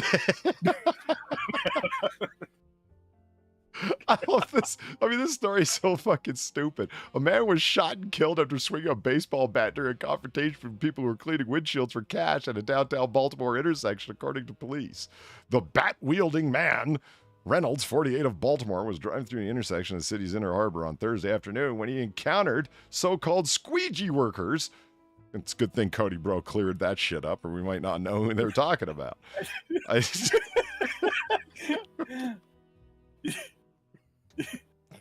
What the fuck? And he had a heated interaction. Commissioner Michael Harrison told reporters. Squeegee workers, known as squeegee kids, consist of mostly teens from low-income neighborhoods who... No, just notice the language here, okay? Squeegee workers, known as squeegee kids, consist mostly of teens from low-income neighborhoods who clean drivers' windshields and intersections in exchange for money. Some drivers in Baltimore have complained about them. Now, he swung a bat at one or more of the squeegee workers. In return, one of the squeegee workers pulled out a gun and fired, striking this male victim, the commissioner said. So he brought a baseball bat to a gunfight with the squeegee people. Now, God. Reynolds, who is white, was pronounced dead at the hospital. Oh, for fuck's sakes. Holy fuck. Holy fuck, Baltimore News. What are you doing? I mean, normally we don't go down this road here, but it's like, just say it. All the squeegee workers were black. Just say it. I mean, because, okay, look. Squeegee workers, also known as squeegee kids, consist mostly of teens from low-income neighborhoods who clean drivers' windshields. Reynolds, who was white, was pronounced dead at the hospital. See, in one place they're wanting to say something, in another place they just come right out and say it. You see what I'm saying? That's why, again, it's injecting race politics into absolutely fucking everything. Why did race even need to get mentioned in this story at all? How's it relevant? And especially in that line. This is the line where you say he died. Reynolds, who was white, was pronounced dead at the hospital. Like, Jesus Christ, Baltimore News. Fucking... Why? And again, they had ample opportunity to make reference to this earlier on in the fucking article. The bat-wielding man, Timothy Reynolds, 48 of Baltimore, a white man. Yeah. Yeah. The bat-wielding white man. The white bat-wielding man. Either way works. The crazed Batman. A crazed honky with a bat. Tim Reynolds. It's too bad that he didn't have the diplomatic articulation of Cody Bro. He could have stepped out of the car and spoke to the squeegee people and disarmed them with language. It's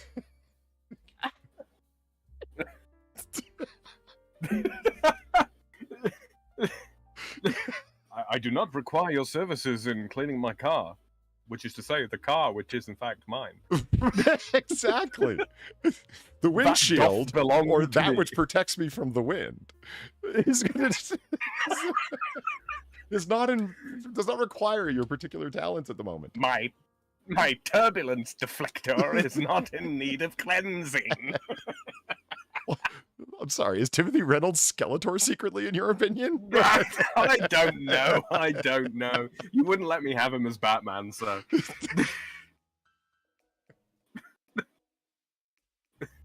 All right.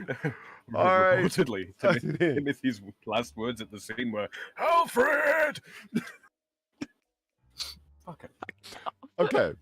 Moving on. So yeah, moving on is what we're going to do. Now, this article's available in audio. We should listen to the robot say it. Reynolds, who was white, was pronounced dead at the hospital. In any case.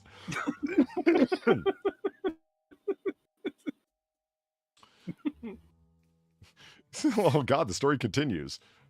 Family stunned by man killing in squeegee confrontation. Okay, so I'll give you a choice. That's where we go from here. All right. Now we can watch the kiwi run again, or we can. I'm kidding. It just happened to be up next to it. What we have are the next 10 pictures from today that look like a dystopian future. You can run that one off. Okay. 9 weird drinks from around the world that will surprise you. Still working on that one. And yes, 33 amazing tree houses you can rent in 2022. I want to see what garbage nymphs. Okay, garbage nymphs it is. Jeff, thank you for the $3. What the actual hell, Baltimore? Have some Weibo legs. Well, I'm sure they'll be happy to have them. So if we move on to the ultra rare picture of a live garbage nymph, so let's scroll down to remember that one? Oh, Jesus. Yep. Okay, so there's the Ghost City in China, made to be a replica of Paris. Very weird. Very weird. I wonder if they've got an ISU replica there too. I was just about to say that.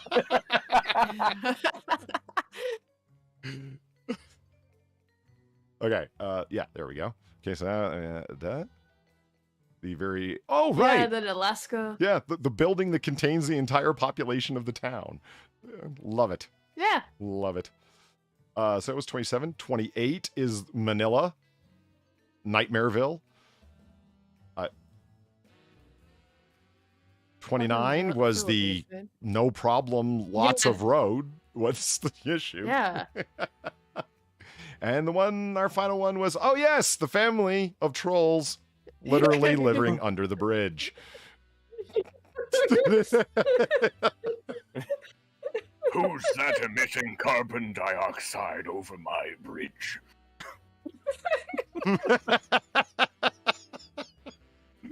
Why aren't they up there blocking them, demanding a toll? Isn't that what trolls do? You can't cross my bridge unless you can answer my riddle or whatever the fuck.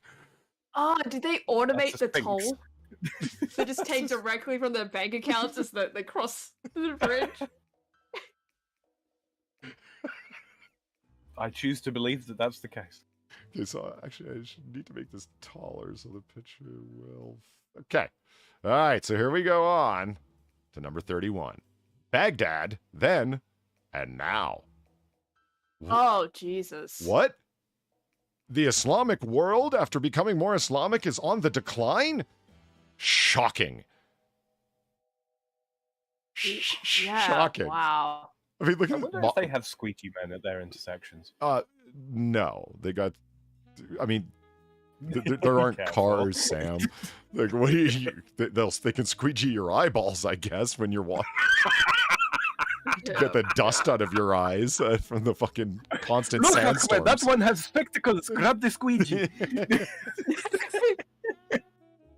It's very westernized. If you've ever seen pictures of Iran in the 1960s before Yeah. the mullahs took over, it is shocking. Women walking down the street wearing shorts and blouses, men wearing whatever, like dressed like these men, wearing pants and suit coats, what have you. And then, I actually can't look at those pictures, you know. I do find it quite upsetting. I really do. yeah, so do I. And then you see like the same street today, and there's like a whole bunch of ninjas and guys dressed like they just walked out of the 7th century. It's like, well done. Well done, Ayatollah. You guys really know how to run shit. Into the fucking ground. And notice that this website has, like, it looks like a dystopian nightmare. Did you just declare the capital of Iraq to be a dystopian or indistinguishable from a dystopian nightmare? My God. I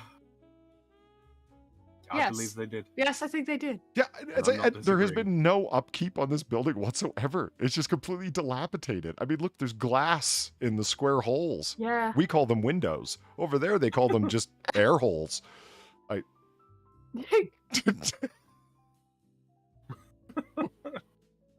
How else will we receive notification that it is prayer time? Oh, right. I mean, they do. It's We funny. move on. It's funny you say that. There's the tower right there and the ledge from which they do the call to prayer. And it's like, look, you guys can still have your prayer tower.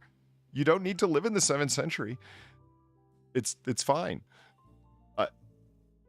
But not when you're run by extremist tyrants. Move on before we get into the Channel Yeeted territory.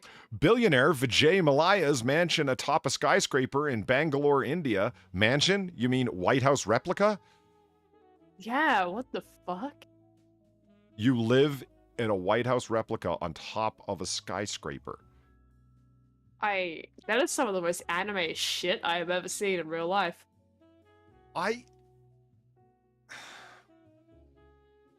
India's fucked up in so many ways. I said it. It really is. Like, there are so many fucking weird things going on in terms of differences, like extreme wealth to the most intense kinds of poverty. You know what I mean? Yeah, I know exactly what you mean. It's kind of nutty when you really look at just everything about India. But VJ, why is it all the way up there? Well, I couldn't put it on the ground. That's where the peons live. Right. Yeah. Do you think he has a private elevator to his mansion? I bet he does. Oh, God, Yes. No, you can only reach it by helicopter. Come on. I was just about to say, I just noticed they've got a fucking helicopter pad right there. Because he's not going to stand in an elevator. He might have to walk in with the rest of the plebeians. So, he only lands. And when it's time to run out to the grocery store, helicopters there. Well, he doesn't run out. He doesn't go to the grocery store. Are you fucking insane? He sends people to do that shit for him. Yeah. Anya, can you send Concubine 43 to the grocery store again? Yes. Yeah. I don't know if he has concubines. I think it's What, you think he doesn't? it's not an unsafe bet, Sam. I mean, Look, the guy was willing to make a replica of the White House on top of a fucking big fuck-off skyscraper. he's an Indian businessman and former member of parliament. He's the subject of an extradition effort by the Indian government to return him from the UK to face charges of financial crimes in India. He's a fucking Indian mobster. Look at that picture. Well, sorry, chat can't see the picture. Let me extend it here for you guys. I love it. He's not even there anymore to enjoy his fake White House because, well, he's living in the UK under an extradition threat. Oh my god. But I cannot have my mention top anymore. There it is. There he is. Yeah, he certainly does. That's him from '08. Like, think about that. This isn't go. Like I said, India is all kinds of fucked up. A former member really of Indian Parliament and quote businessman is living in exile, fighting an extradition treaty to bring him back to face charges for all he's done. I mean, this is great. Controversies. Here's what we want. One's called the King of Good Times due to his extravagant lifestyle. You don't The say. king of good times. Okay, Who the fuck calls him that? He does. Yeah, he probably started a Yeah, he does. social media general ad campaign. You can't drive by God, without seeing a billboard of. That picture there, he looks like a middle-aged Indian Kurt Russell. He does. That's a good call. Look at Oh, Fucking ringer.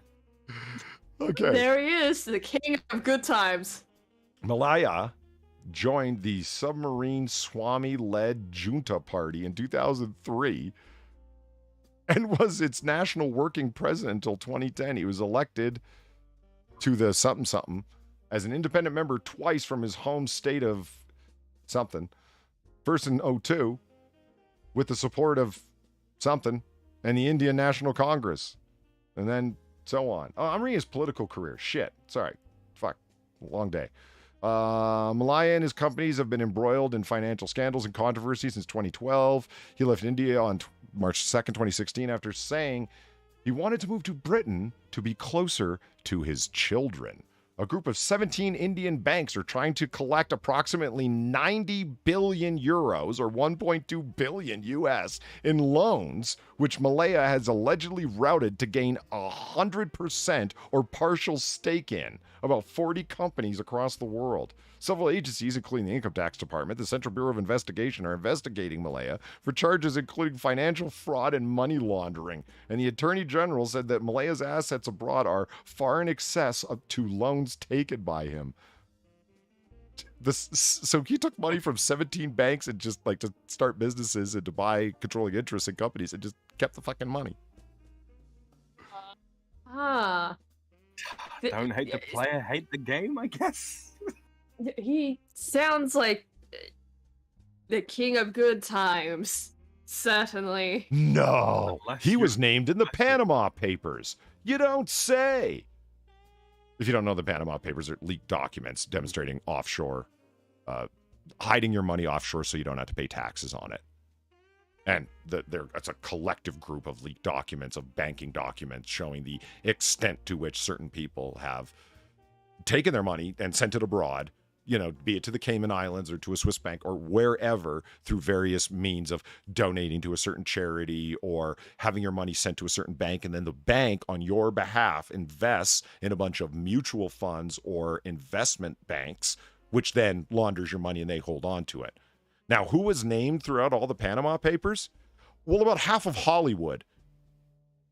Those miserable fuckers that are constantly talking about redistributing the wealth and how we need to institute Marxist policies and, your Mark Ruffalo types where it's like, within the wealthiest country in the world, there shouldn't be any poor people. College should be free. What do you do when you have millions of dollars? Oh, you hide most of it so you don't have to pay your fucking taxes and then complain that corporations don't pay their fair share. Gotcha. You know who else was named in the Panama Papers? Why, the current president of Ukraine. He was? He's a millionaire? Yes, he is. But I mean, it's a democracy we need to defend. Well, it's not really a democracy since he outlawed every other political party, is it? Not really. But we don't get political here. Moving on, back to the man's mansion in the sky. I just can't help it. I just despise the way that man is presented. It's like, like so him in his military garb hanging out with his soldiers. It's like, what are you talking about? He's not leaving Ukraine, not because he's wanting to fight the good fight, but because he's got nowhere to go. Literally, where is he going to go? He has to stay there. That's where his power base is. Well, yeah, the UK, right? Jesus. Yeah, he could join the king of good times. And it tells you so much, I think, that when China replicates, the Eiffel Tower And in India, they replicate the White House. And it's like, I don't know. You guys got the Taj Mahal. Replicate that. Do you understand what I'm saying? The way that they see luxury and power, the way that it's expressed. It's not even power, like status. There you go. Thank you, Sam. Yes. It's when they, in their worldview, want to express high status, look how they do it. Interesting. The capital of California. Won't you be my neighbor? With Mr. Rogers. Friendship. PassItOn.com. So I'm taking it that that's powerful. That's a fucking powerful image right there. Wow. So this is actually holy capital shit. California. So this is actually Sacramento.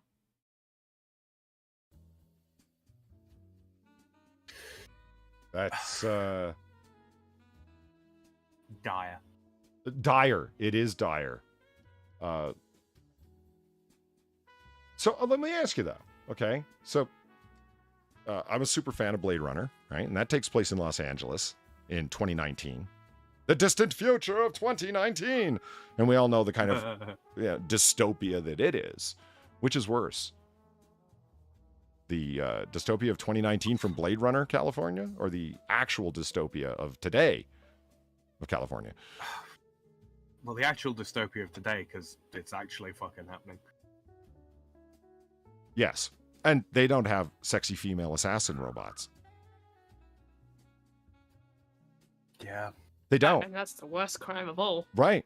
Right. I mean, the flying cars are a letdown. I mean, who doesn't want a flying car? But the sexy female robot assassins, that is the worst thing of all, by far. Yeah, if I'm gonna die, I want it to be a, robot assassin that looks like Jessica Alba. Please. Peter says gas is probably cheaper in Blade Runner. Jesus Christ. Holy shit. Oh. No one can afford to fly their spinners. Dubai, the hollow city of artificiality. Okay, I mean, that's a nice turn of phrase, but what are you saying? I don't get it. I mean, because no one's there? All cities are I mean- artificial. It kind of comes with the territory. Are you saying Dubai I is a mean- giant Potemkin village because there's no cars on the roads and no occupancy in the buildings? But it's like also like okay, like no one's there. Have you seen the temperatures they get in fucking Dubai? Yes. Yeah, I highly doubt anyone wants to be outside in 50 degrees Celsius weather. No shit. You know what Dubai reminds me of? The Church of Scientology. But Hear me out. oh god. Shiny on the outside, Okay. empty on the inside. Yeah, well, no, but yes.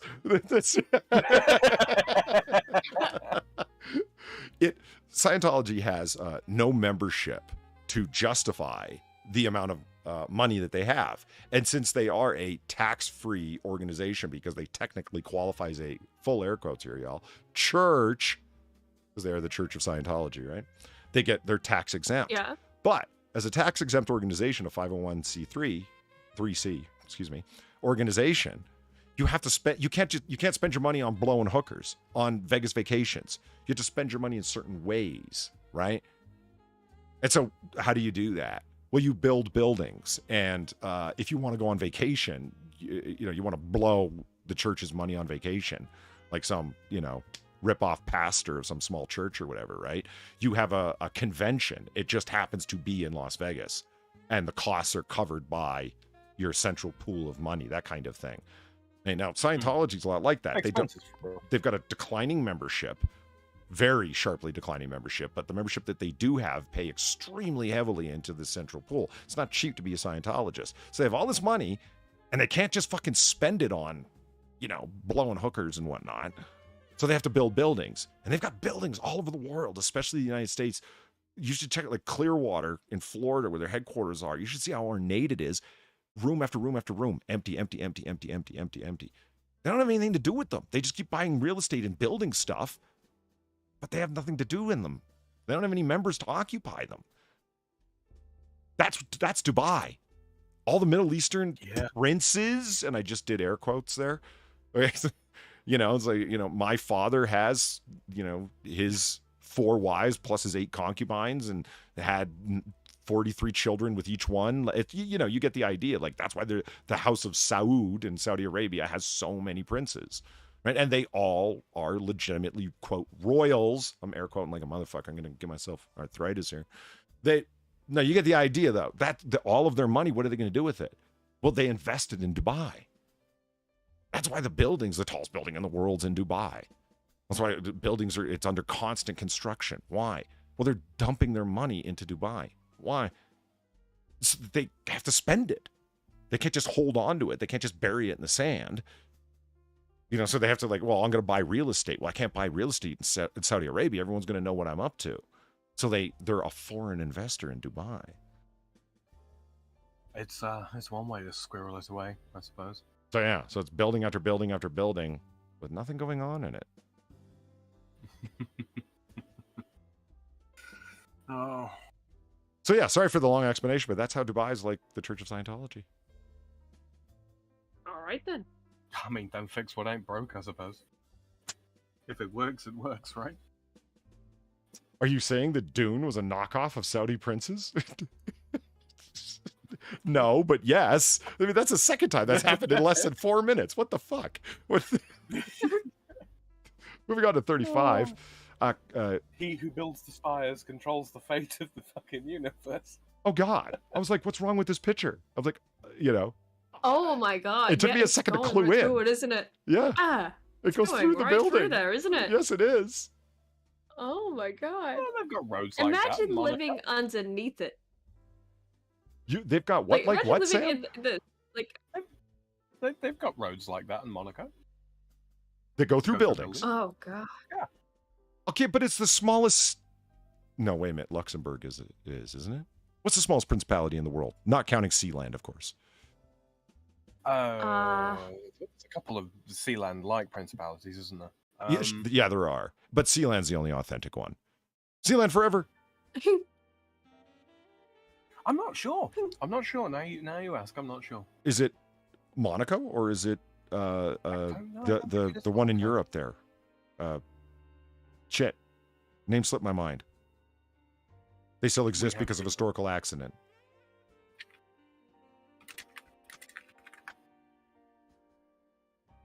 Vatican City's the smallest in the world. Is it? It is its own principality, but people don't think they sit at the UN. Yeah, as a non-voting member, lighten up. Fuck. Vatican City, then the Principality of Monaco, Tuvalu, wherever the fuck that is. Kiefer Dam is like, read chat, lol. I'm sorry, fuck, Christ. Republic of San Marino. Then there's Liechtenstein. Liechtenstein. Yeah, That's the one I was trying to remember. Thank you. The one that exists because of historical accident. And I don't mean that to insult them. It's just nobody tried to destroy them. Like, it just, there was no purpose. Nobody decided to go after them. And for various treaties that they had signed in the 1700s, you know what I mean? Like, it ended up that just so happens that. Yeah, they just their own thing. Yeah. It just kind of exists there. It's like, yeah. And if you go through there, you can totally go get a stamp in your passport from them. Yeah. No, it probably would be the Vatican, honestly, because, I mean, they have their own passports, they have their own stamps, and they have citizenship, but everyone who, it's so small, there's some, 400 residents of Vatican City? They all work Something directly like for the Holy See? It's less than half a square kilometer. Yeah. Yeah, Vatican City, followed by Monaco, followed by San Marino, then Liechtenstein, then Malta. Malta, really? Yeah, I didn't think. Then you've got Andorra, then Luxembourg, and then Cyprus. I don't know. I'm looking at this and I don't really know if this is dystopian. It looks like the top building is separated from the bottom. It doesn't look like it's that big of a problem. But it does look like these were apartments at one point. They're just kind of like... That's why I was saying, like, imagine living in the apartment underneath this, or even above this. Like, Jesus Christ. Honestly, it's not the worst one from China that we've seen, but it is another one. No, it's not. I think this is what the second or third picture from Chongqing that we've seen. Oh god, I think it's... I'm like looking at that and like I have a vague idea of how to pronounce some Chinese words with a Q. It's like, is this just Chongqing? Is this It's- literally the name of it's- the place? Chongqing? Is it the Qing dynasty or the King dynasty? I can never remember. Qing. Because they will use Q's as like a ch sound for some fucking reason. So Chongqing then. Is it Chongqing? Which sounds like a It racist. sounds made it up, so but- bad. It sounds so bad. Which is why I'm saying that so hesitantly. Like, oh god, is that actually what it is? Like, the more I'm looking at it, or it's like, is that the reality of the name? I actually don't have that big of a Chongqing. problem. If, you know, we built this building and then, or did they build the building around the train? That'd be more interesting. Oh god, right?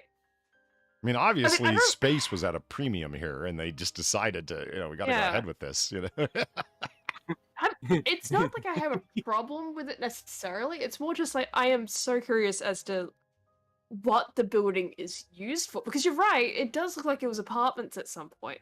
right? But that just raises the point: is it still apartments, or have they like retrofitted this into a train station?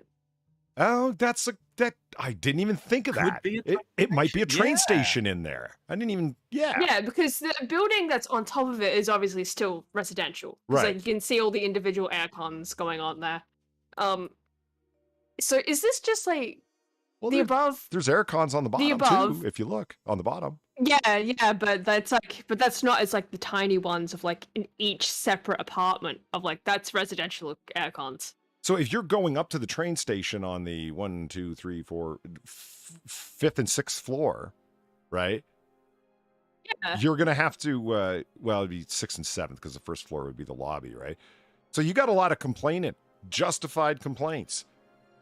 Every time I try and get to my apartment, it's the morning rush hour workers that are in my way. Yeah. Yeah, I'm just more curious about how this functions. You know, I think like how do you function with like is it just a train station, or I is figure it it's a hole literally just through a place mountain that like the a train passes through? Yeah, I think it's just like a hole in a mountain that the train passes through, like here. I don't think they would turn this Because into I mean, a train honestly, station. because I mean, honestly, I would be so pissed if that was the case and that wasn't a train station. Because be like, well, what's the fucking point of allowing a train to pass through the apartment underneath me?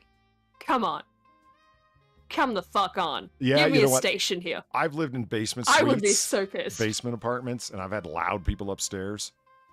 You know, but nothing like this. Yeah, like at least like having a station there would justify it somewhat. Of like, yeah, okay, like, and it would be like, you know, kind of cool to live above a train station just to be able to get there easily.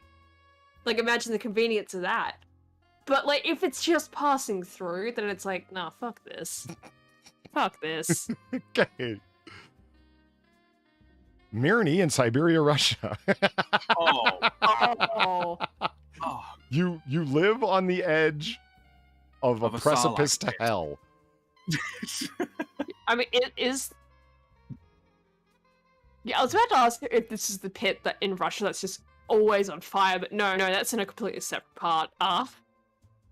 No, this is just another pit in Russia. Yes. How many pits does Russia have? You're just sort of Yes. repeating yourself over and over again. A pit in Russia, Russian pits, like the whole thing, the whole giant landmass. It's Jesus, this isn't CNN, you know. You can't just keep saying Russian this and Russian that. Fuck off. When you look at it here, it kind of looks like one of the Independence Day alien disc ships is descending upon Siberia. Do you know what I mean? Kind of does. It kind of does. Or like the world's largest motherboard. Oh my god. I mean, Do you think it's a mining pit of I some do. sort that just got left? Yeah, I because do. that's what it's looking like. Yeah. Have you ever heard the screams from hell when they dug the deep hole? Okay, Did let's we look watch it up. that video? Yes. No, I don't remember. The sounds of hell tunnel.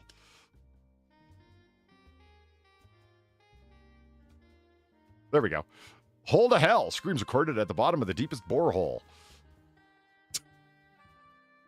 Sounds like a Dick Tickler novel or whatever his name was. Oh god. Screams recorded at the bottom of the deepest borehole. Come on. You see what I'm saying? I just, It does. Damn it. You leave my mother out of this.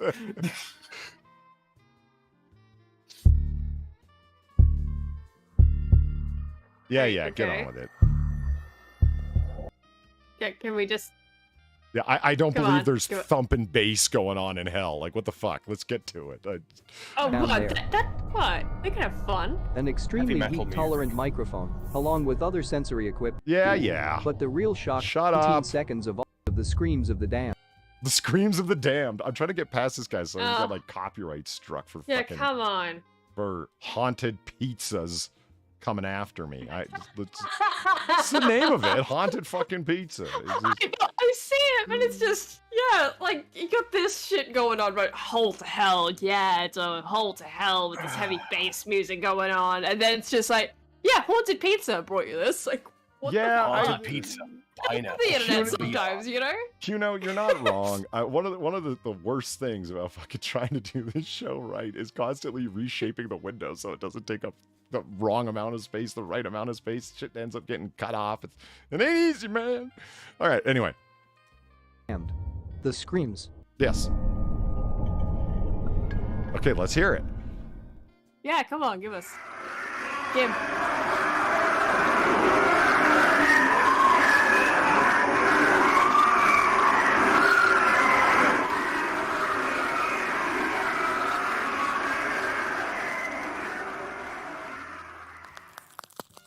Yeah, okay, that does sound like screams of hell. Sounds like someone's taken footage from a fucking sporting event. Audio from a But I mean, sporting it event. actually was recorded from down there. Like the recording is from down there, but it's like,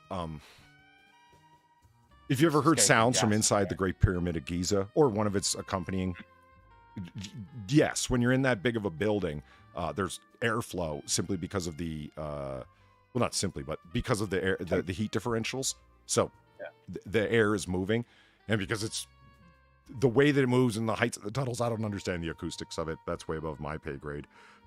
It creates sounds that sound like, ooh, you know, and no, it's not. It's not the Mummy. It's not the Mummy. Don't worry. It's not coming for you. Acoustic resonance. Yeah, that's sort of the jazz. It's the same shit as like when I don't know if you ever seen this, but like or heard this, I guess I should say. The like when they record sounds from the planets, right? It's like this is what it sounds like. We listened to Starquakes it's like, last no. week. Yeah. Yeah, exactly. Like starquakes and shit like that. It's like, yeah, this is like if you're putting it through something to make it sound like something. I just got a DM from Mitzi Polly. She says, "Why is it I turn the volume back up on Noir Bar and Polly is there summoning demons?" But I mean, welcome to Noir Bar. I'm not saying that this is the sounds of people screaming in hell, but just hold on, listen for a second. This is an apt metaphor for the pain of living under communism, is it not? Amen. So, I mean, if you lived in Siberia, I mean, that's the kind of sound I'd be making. That's the sound that's constantly emitting from that hole. Everyone is so that town is just immune to the sound by now. They just don't hear it. I want to go down to the bottom of that hole there, because I imagine it sort of dishes out towards the bottom, right? I imagine it does. And have you guys ever seen the videos of the guy that goes into like supermarkets and he comes across the phones for the intercom and then just farts into them? I want to do that, but with like a megaphone. You want to go to the bottom of a giant mining pit in Siberia and fart. Is that right? Through a megaphone. Through a megaphone. Okay. Yes. Just making sure I heard that right. Okay. Yeah. All right. It's on the bucket list.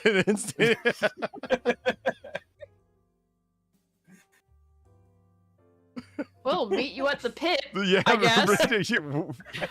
Well, see, that's the problem. Like when the pit's this big, I mean, look at the size of the building for reference, right? You need it's like, right. I mean, you would need to give somebody, what's the word? Like a bearing. Like I will meet you at, arc 34, so many minutes, so many seconds. Like, you need. We'll meet you at the northeast west side. At the 23rd degree of the pit. All of these street addresses are actually like fucking ARC reference. I need this. I need this. 24 degrees west from the pit. That's me. That's my house address. Where do you live, Billy? I live 35 degrees north of the pit. And the people of Radian 7 rose up against their oppressors. Oh, God. Oh my god. It's a diamond mine? Oh, wow. It's a fucking diamond mine. Holy The shit. Russian desperation for just to get diamonds. I mean, Under Stalin's orders. Who's surprised? Who's surprised Joseph Stalin, the Yeah. street thug turned international leader, decided this was a good I'm idea? I'm not exactly like surprised necessarily at the size of the pit, because over here we have the fucking super pit in Kalgoorlie. I don't know if you've ever seen that, but yeah, that's another super fucking mega mining pit. So it's not necessarily the size, for gold, but like not necessarily the size that's like make me go holy shit. It's the fact that like you can see there's houses and shit right next to the fucking pit. Well, I suppose that kind of makes sense, though, because if you're going to be, sending hundreds, thousands of people down into the depths of the earth to procure diamonds, you don't want to have to be, shipping them in from 1,000 miles. Yeah, but it's still like, at least the Kalgoorlie one, right? Yeah, Kalgoorlie is near the pit, but it's not this fucking near the pit. There's still a bit of a, like, space between them and the pit.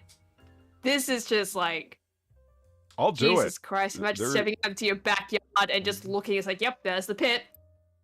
They're encouraging me. They're encouraging me to turn it into a donation sound. I'll do it. You don't think I will? Don't tempt me, Frodo. And you know that it was made all with like how many people died? This was under Stalin in Siberia. Yeah. Too fucking many. How many political dissidents and people that Stalin looked at funny ended up here and died here? Like, do you think working conditions were swell? I don't think they were. No, no, absolutely not. All that red that you see in the dirt there, it's not just dirt, that's the blood of dissidents. It just never left. Partisans, yeah. They put them inside a Zorb and yeeted them to study the Magnuson effect. Holy fuck. Oh my god. That is a depressing ass picture. Jesus Christ. Yeah. Okay. Moving along. Number 37. Good old car culture. Still amazed by this. The city at the center of Siena, Italy, population 30,000, is roughly the size of this highway interchange in Houston, Texas. Okay. Oh, yeah. I mean, yeah, Houston has huge interchanges because it's a big place. I'm not... So okay. Yeah, it's... Which is more depressing, though, the fact that you've got a bunch of people living in this tight knit spot like this, or the road having no one there. Like, I don't get it. Combine it with the troll people of Brazil. Oh, yes. God, right? Yeah. Rise up, children of the intersection. Do you know how many people live under these bridges? People of the pit. We must go to war with the pit people. I don't think some people realize like how big Houston or the Dallas-Fort Worth area is. I mean, two separate villages, then townships, then cities that grew bigger and bigger and bigger to the point where people just call it Dallas-Fort Worth. Dallas-Fort Worth. They've got an airport, Dallas-Fort Worth. Huge. The interchanges are this big. Absolutely. Yeah, because there's lots of people there. They got lots of space. It's fine. I don't see the problem. I don't really think he's complaining. It's just, it's good old... Yeah, just more amazed. Like, what's wrong with... This is not good old car culture. This is good old Western organization. Instead of jamming 100,000 people into a little small... 30,000 people into a tiny little area. It's, build out, man. Out. It's fine. There is... The intersection itself does actually look quite elegant, if I'm honest. Well, I mean, think about it. What's the tightest turn that you have? This guy right here? This I know you can't see, but like the tightest curve that you have? It's not really tight at all, is it? You never really have to slow down. Keeps everything moving. Well organized. Long sweeping curves. Yeah. That's the idea. You don't got to lose speed much. Or you could have right angle turns in a giant fucking nightmare intersection that backs up for 7 or 8 miles at the traffic light. Or keep traffic moving. And save how many gallons of gas per month that people aren't doing stop and start? They just keep going? Think about it. This is why we've got so many fucking roundabouts here in France. We've got like half of You too? Jesus Christ. Yeah. Yeah, 50, I think it's 52% of all the roundabouts in the world are here in France. No shit. Fucking hell. Yeah. And they That's for the still same charge reason. you extra fucking tax to drive from place to place. No, we've got toll roads, but we don't have road tax. I thought you paid a particular fuel tax to drive from X to Y. No, you pay. There's toll roads that you have to pay. Sure, there are here. But, But, yeah. so what the fuck were you talking about that time? How do you mean? I don't remember enough of the specifics. I drink. So do I. Not while driving. Well, same here. Wink. Oh, Jesus. Okay, let's move on to Block 23 of New Belgrade, Serbia. Why so many Serbias? Boris! Boris! What do you want, Igor? Catch this line. I need to try my clothes. Boris, don't look at my wife's underwear. I catch you one more time, I tell you. Because there had to be Not for cross-building cooperation here. Somebody had to tie a heavy object, or moderately weighted object, to a string, and here, catch it, Igor. And he was like, okay, I am ready. No. Boris, put apple on head.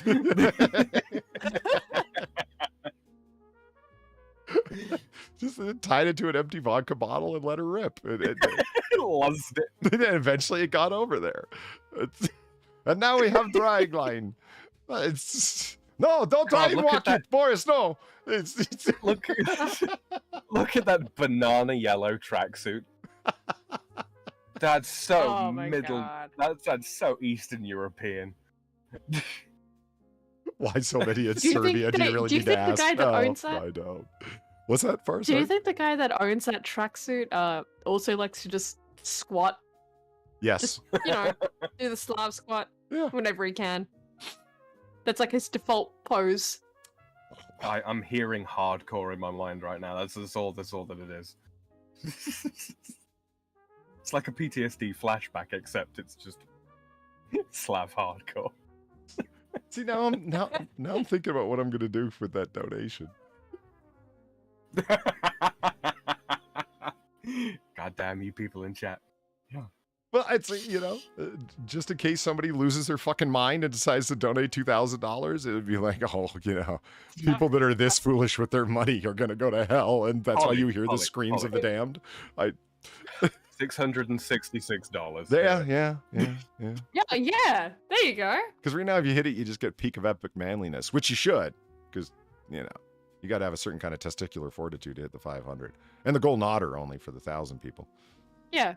But 666 for those extra devilish bastards. Speaking of which, the Golden Otter Club, I was hoping to get it finished for tonight, but I wasn't able to. The golden frame, it's going to go over here on the left wall. I'm pointing like you guys can see. Yeah, right. Fucking hell, I hate when I do that. Look, right here, you see? And I'm pointing at OBS, too. That makes it even worse. I'm not even pointing at fucking... Jesus. Look here, see? Yeah, over on the left wall is where the framed picture with all the names of the people that are part of the Golden Otter Club is going to be. So, Peckman, if you're out there, still, I don't know. Yeah, you're on there. I'm trying to think who else. I got a list. Praise Velga. Those incredibly generous souls, and they're the reason that I have the new boom arm, the new mic, and the camera, so I'll be able to do the Twitch thing finally. You should see the super cool. Oh, I've already shown Far that, but I don't think I've shown Sam the boom arm that I ordered. It's got a camera attachment adapter to it. Yeah, we have joked about the camera attachments and the phone attachments as well. Oh yeah, for fuck's sake, chat. The thing came with. Okay, I'm just gonna bitch for a second here. Rabbit hole. But I was saying, okay, look, I ordered a boom, and I didn't order like the super expensive one with sound deadening and whatever. It's still got springs because I'm not insane. I just, you know what I mean. I didn't go crazy. Just I spent the money that I had from donations because y'all are very generous souls, and people are like, oh, you should do a Twitch channel, etc. Okay, so I need a way to position a certain camera. So I found out what camera works best for close-ups of stuff that you can be doing, whether it's reloading or painting or whatever, but starting with painting, where we constantly won't be knocked out of focus, like, you know what I mean, by the software, where you're like, focus, you fuck, you know, because that's such a piss off that happens. And people said, oh, the Logitech 920X Pro, that's the one you want. And I'm like, Jesus Christ, that sounds expensive. And I went and looked on Amazon, and I'm like, oh my God, it's not. And then I was talking to Quiz, who also does painting on Minions of the Zoo. He does his own painting streams, and that's the exact fucking camera he uses. I'm like, oh, this is good news. So, you know, for that, I got it for that reason. So I order a boom arm that has the camera attachment, just the standard one, which is bigger than the microphone adapter, and it's got a ball joint in it, so you can get it at the right angle and whatnot, so you can see the painting and not my stupid face. The thing that it also came with is a fucking camera, a phone holder. So get this. This is what you're supposed to do. All jokes aside, you guys have all seen microphone booms, right? They got...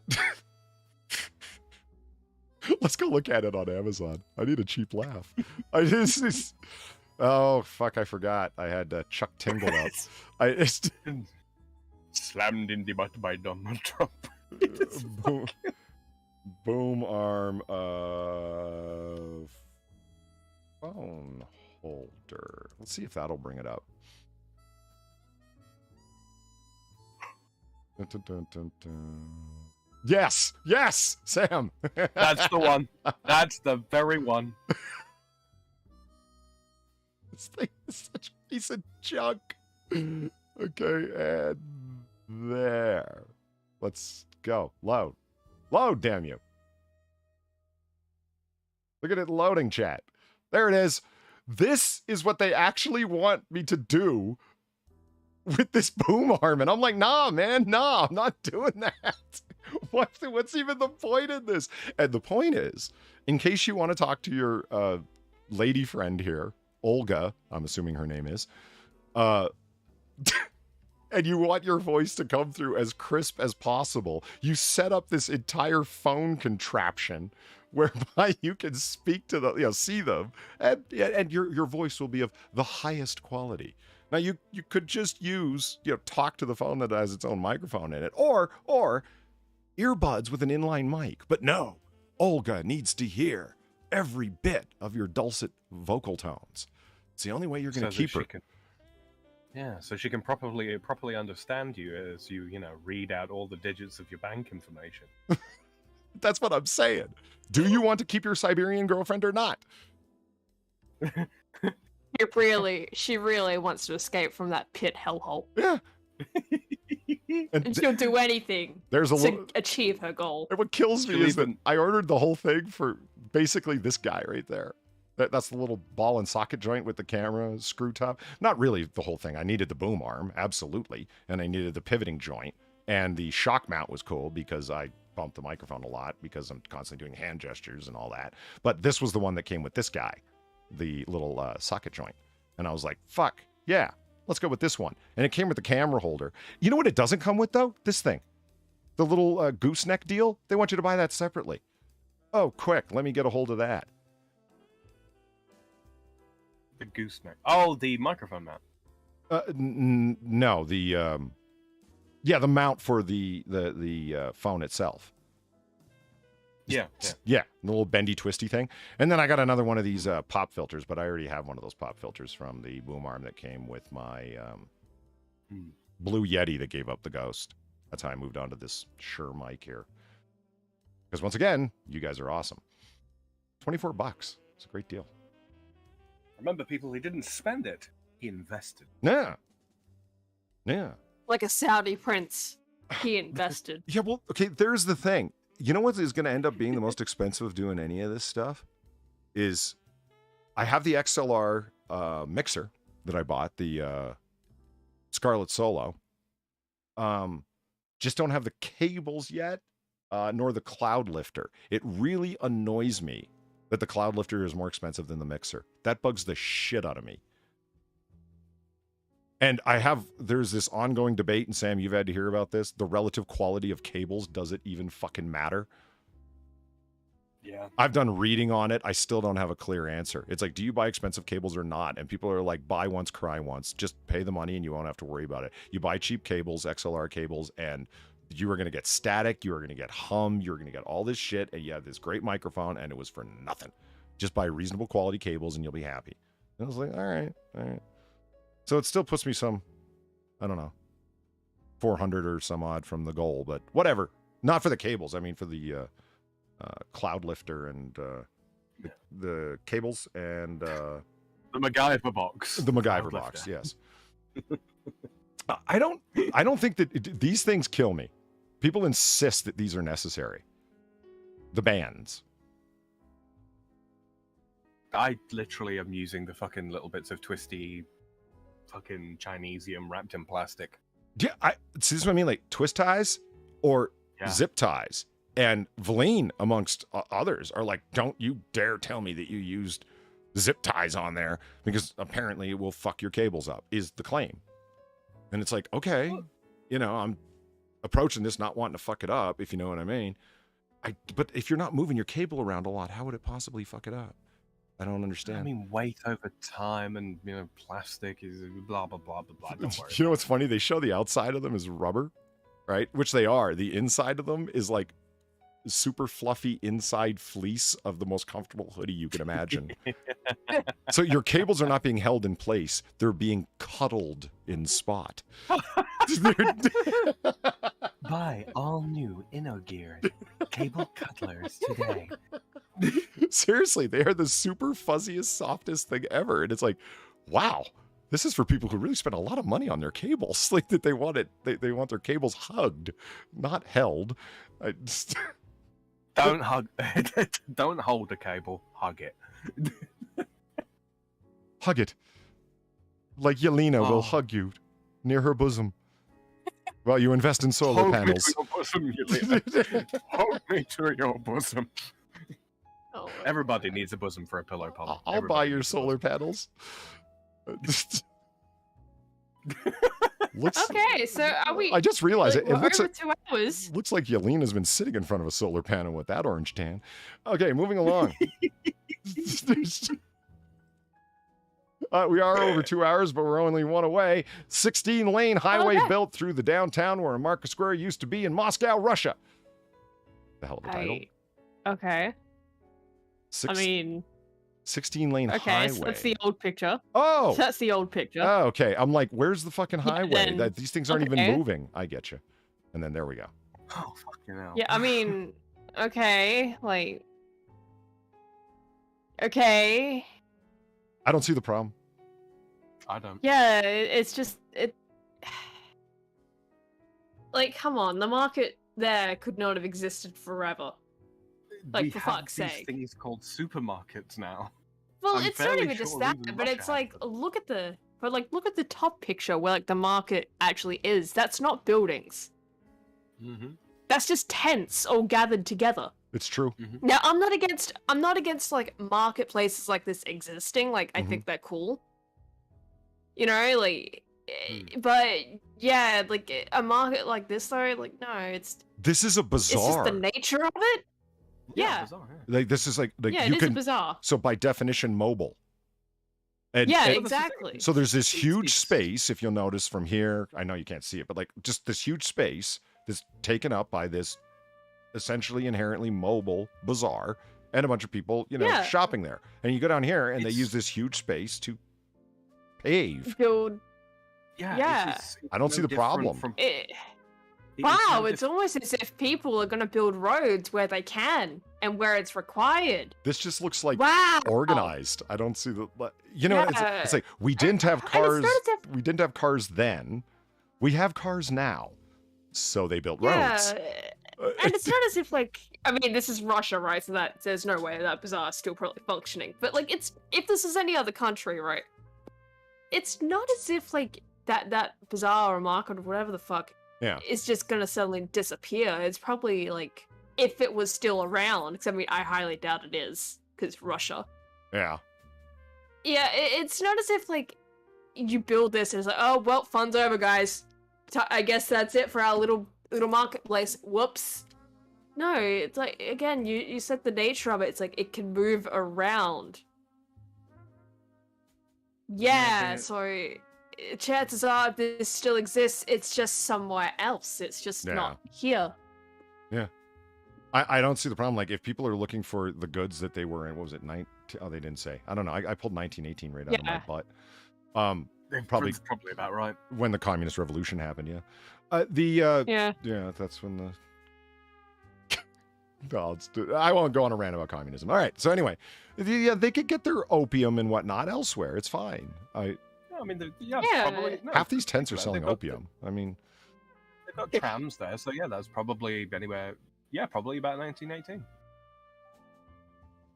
I don't see that. This is not. Oh my God, it's a dystopian image. No, that's not a dystopian image at all, man. That's a modern city image. What's the problem? Yeah, it's literally progress, people. Yeah. Literally. so a few people in chat, they had opinions, right? They're, and not problematic ones or whatever. It's just length of cable is more important, and nearby electronics. That's one of the things I was reading on, is that the better quality cables have better quality shielding to not have your signal affected, where cheaper qualities don't. And it's really more about the connector. Absolutely. That was the reading that I was doing. If it's a properly made, properly built, and has a quality connector on the end, that's more important than the cable itself, and the shielding is more important than the cable. Fair enough, but those things tend to come with the more expensive cables. And yeah, I did go look at the $700 mixer from Rode. It is an impressive mixer, but it's just the mixer, if you know what I mean. And that landed me at the problem. Like, if you know what I mean in terms of expenditure. It's like, for the same $700 to just get a mixer, one could have the boom arm, the cables, part of the mic costs, as well as the cloud lifter. You see what I'm saying?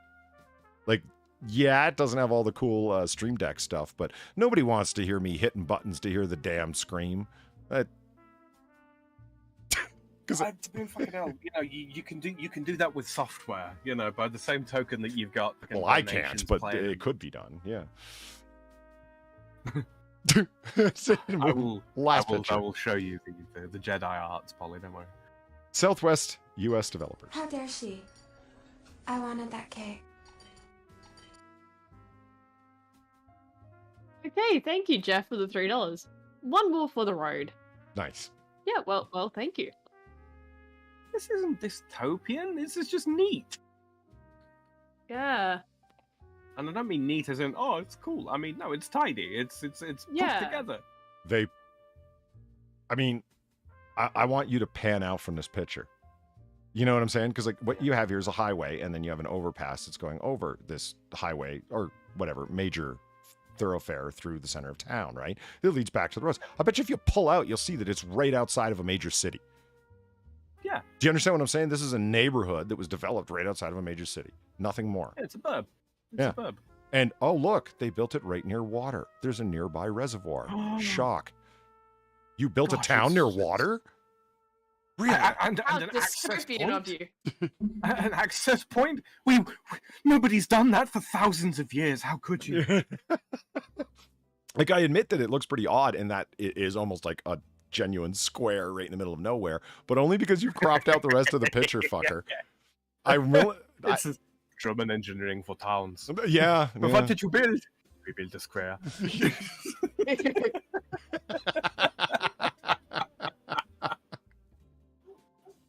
But Hans, why is it not in the grid? Well, what is life if not within the... Now, what would make this dystopian? I was thinking about this. Let's say that this entire town was in Mountain View, California. Okay, and everybody who lives there works at Google. And every one of those places is a so-called smart home. And they're all interconnected. And the Google executives are all watching everything you say and do to make sure that you're on board. And that when you take a job at Google, one of the higher echelon levels, you have to move into this neighborhood. with its giant walls and armed guards. And it's not really to keep people out, but more to keep you in. Now, then it would be dystopian. Or it's a penal colony. Oh, wait! Far's entire Australia. continent already cornered that market. It's fine. Yeah, like, come on. They can't get on our market. Fuck off. What? We built a penal colony with walls. Australia, hold my beer. Pointing at the ocean. It's even the wall you need. It's pretty damn effective. Climb this wall, motherfucker. You know how long of a swim it is to the Pacific Rim? Harold Holt knows. Yeah. The birth of New Zealand. Well, you know, we were trying to get out of Australia and make it to the Pacific Rim, but we got tired. Kind of lost our sense of direction a little bit. Followed the wrong fucking star. Yeah, so we kind of just became beached as. We got beached as, mate. Jesus. We thought the little birds were delightful. We stayed. Yeah. They're just so funny to watch run. Like, look at that little fella go. Want a chop? What's a push? We have sex push. What's a push? Oh, hold on a minute. I'm just taking a picture of my dick. Jesus Christ, you fucking people. I hope we don't have any kiwi viewers, man, because they catch the worst of it. Their birds are delightful, though. I will give them that. They are hilarious.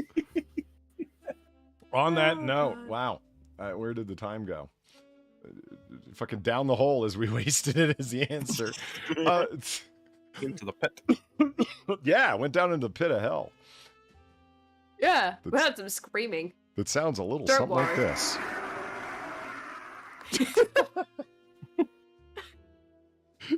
In any case, I'd like to thank everybody who came tonight and hung out with us. Well, we just fucked around and went over some things and finally cleared up that dystopian picture list. Finally. We will finish the tree houses one day. I don't know when, but one day. Hopefully, it'll be before the end of the year because these are all things that you can rent in 2022. Hopefully, they're, we'll get to it before 2023. You know. So yeah, I want to thank everybody who came. I'd like to thank both Far and Sam for keeping me company at the bar. And I'd like to sincerely thank everybody who tipped the bartender and everybody that was generous to Far. It is greatly appreciated. It helps us keep the candles burning and the lights on and buying the most economical sound equipment that we can to reinvest into the show, damn it. Thank you. Yay. Amen. Thank you. And Far's open for commissions. She is. It's true. No. The sexier, the better. No, stop that. Depraved ones Stop get bumped to the top. Stop that. Thank you again, everybody. I hope you have a good weekend. We will see you later on.